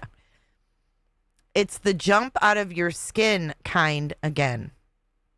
But it doesn't show who this is from. Oh, yeah, it does. Here it is. Shit. The preview is so big, I always think the whole video is going to be like that, and it's not. So let's blow this up. Don't be spooked out by my Halloween background, y'all. I know it's scary. Okay, here is Lauren. But who is this to? I don't know. Okay, so Lauren says, and this is at what time?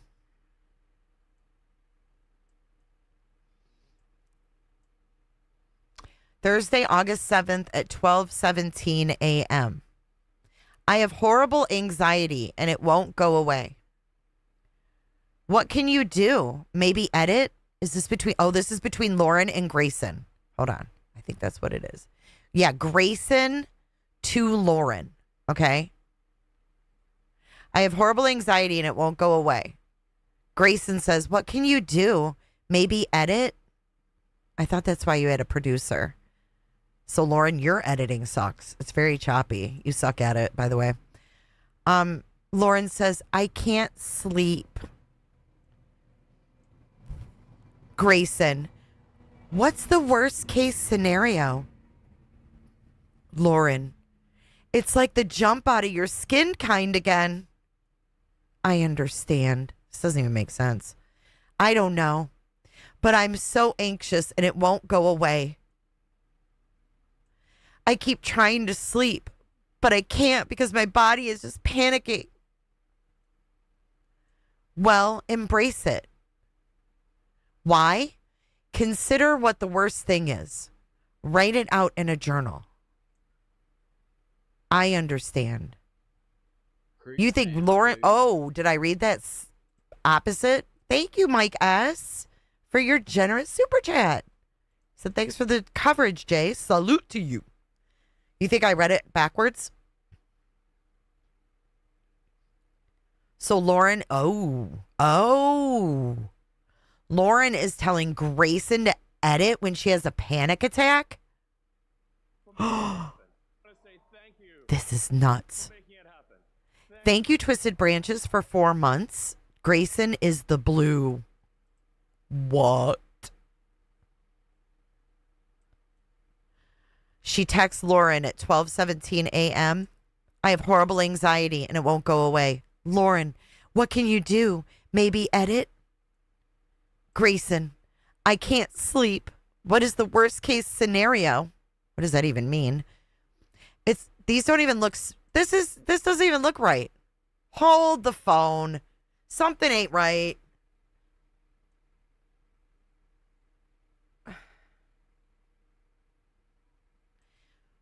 Oh, maybe.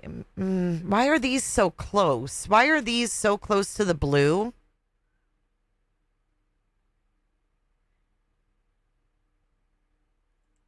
You know what I mean? Like, I don't know. Maybe that's how it is. I understand. I don't know, but I'm so anxious and it won't go away. I keep trying to sleep, but I can't because my body is just panicking. Lauren, well, embrace it. Why? Consider what the worst thing is. Write it out in journal. I understand. Chris, oh my God, what? Christina just keeps going and it's making me panic. These are so staged. These are so staged. Look at it. Why are these so close together? Christina just keeps going and it's making me panic. Look how close these are. What the fuck? Did you fake evidence? Did you fake evidence, Lauren? Oh my God. Look. Look how close these are. And then look at, she says, okay, then there's a big gap. No, if you delete it, it says you unsent a message, right? And they showed that faking text is possible on the 9-hour live. Thank you, Susie.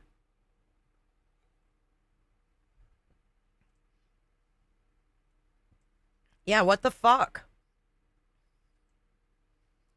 So it says, Christina just keeps going and it's making me panic. So Lauren says, okay. What? And then there's a big gap and it says, that's a good start. What else is your anxiety telling you?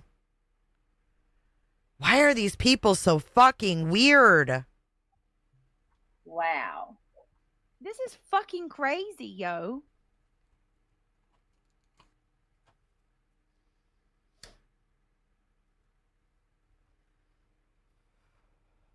Right, 3 replies.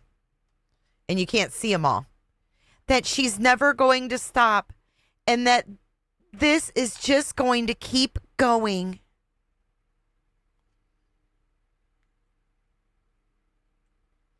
What else does your anxiety tell you? I want to see the text between Grayson and Dr. John.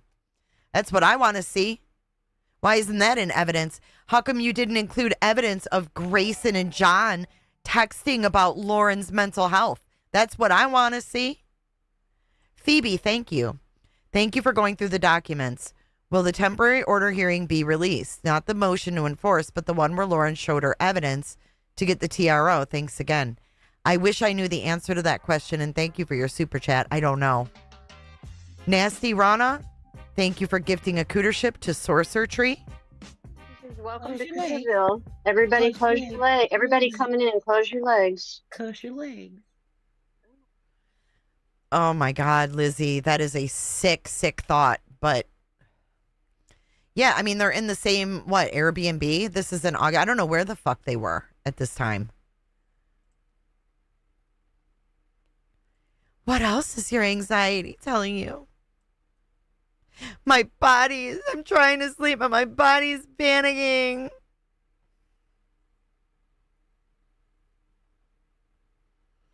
Right. What's wrong? And she just says, okay. Christina just keeps going and it's making me panic. She says, okay. The date, let me see. The date says August. Can you guys read that? I think it's Thursday, August 7th at 12:17 a.m. I know, Sophia. I love it. Right. Where's John's text to Grayson to prove all of this mental turmoil between the three of them was going on?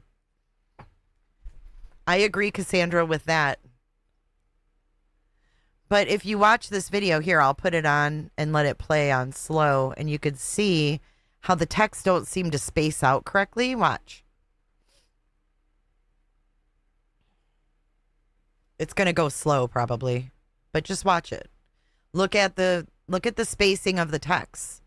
Like this one right here, you can totally tell that this, what's the worst case scenario, is closer to the blue box than I understand. I mean, I can tell just looking at it. iPhone doesn't do that shit.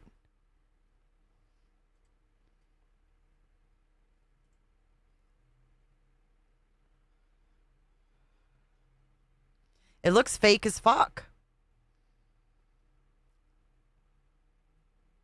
Like, what is this? Why is there this gap here? What's going on here? Why is this one almost overlapping and this one has a huge gap?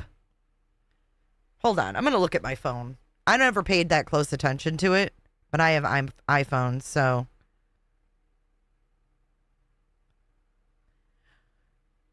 You know what's usually above these boxes? Nothing. Okay, let me see. I guess it would move it if you react to it. So if you react to it, it's going to move it up. But where's the reaction? You would see a heart or a thumbs up or something on this to make it move down. This, I think it's fake.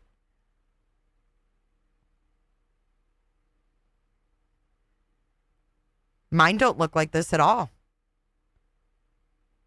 There's no reactions on these for it to move down.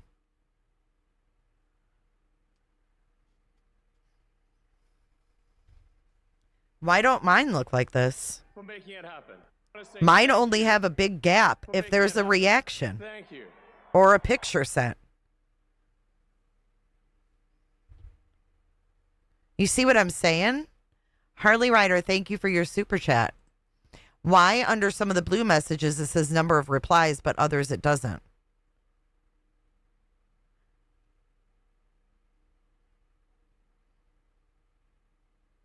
No, it just says to Lauren. It's not a group at all.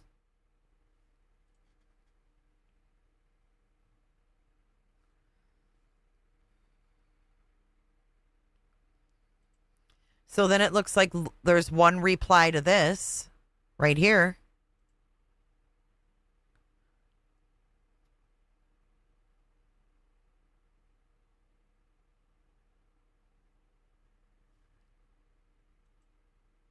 And then you have down here, look at this. Christina just keeps going and going. They're right on top of each other. And then this one just says, okay.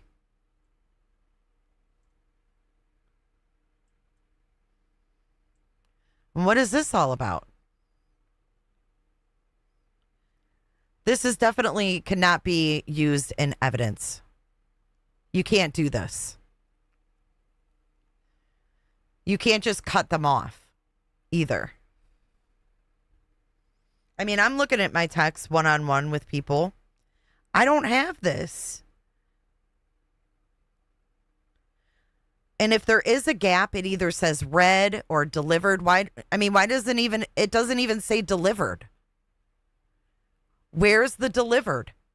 Because when I message someone, it fucking says delivered if it doesn't say read. It's not blank.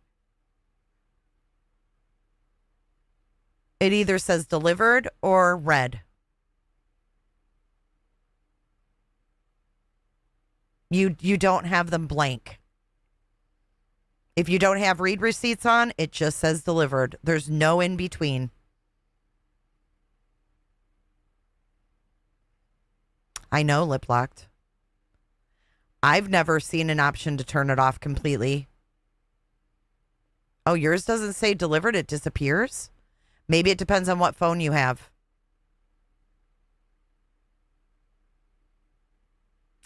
I don't know. It just looks like, it looks weird to me. It's just not flowing either. Like her response, okay. Christina won't stop and she just says, okay. It doesn't even make sense.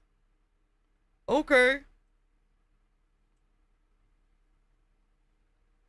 And where's the 3 replies right here? Look. Underneath, that's a good start. It says 3 replies. Where are those? What else is your anxiety telling you? Where's the 3 replies? Why are you leaving things out?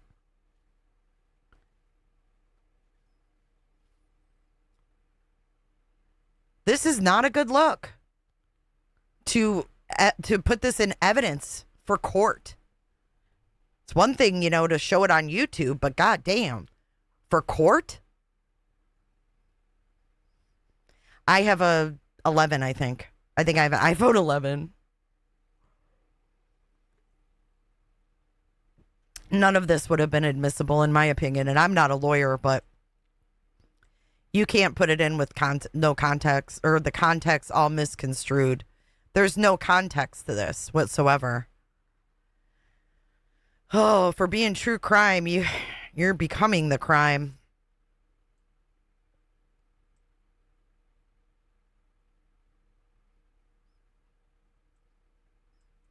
I don't know. Maybe they are legit. I don't know. I don't know anymore. I don't trust what these people do. But that is the end of the Exhibities. Like I said, we have all these declarations to still read. So we will do that tomorrow. But to wrap it up, pretty crazy.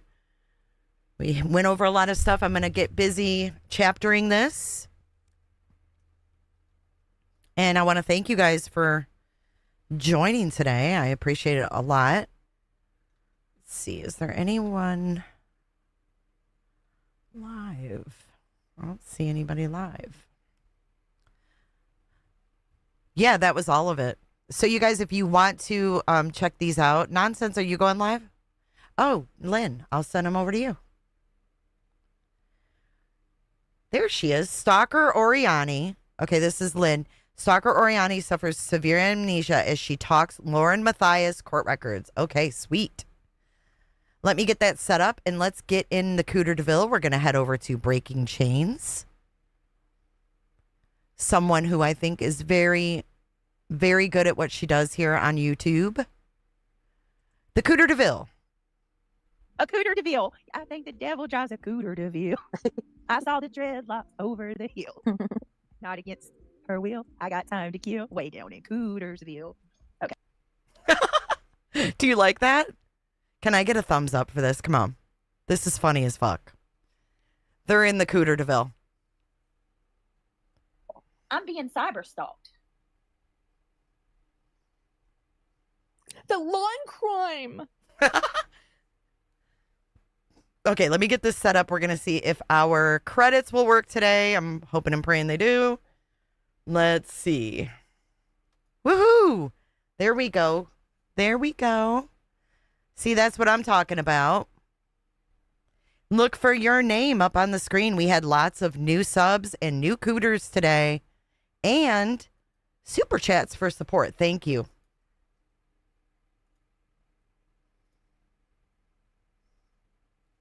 I think the Devils drive a cooter to Ville.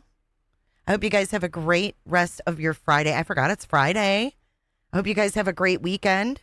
I will be live again tomorrow, but if I don't see you this weekend, enjoy it, whatever you're doing.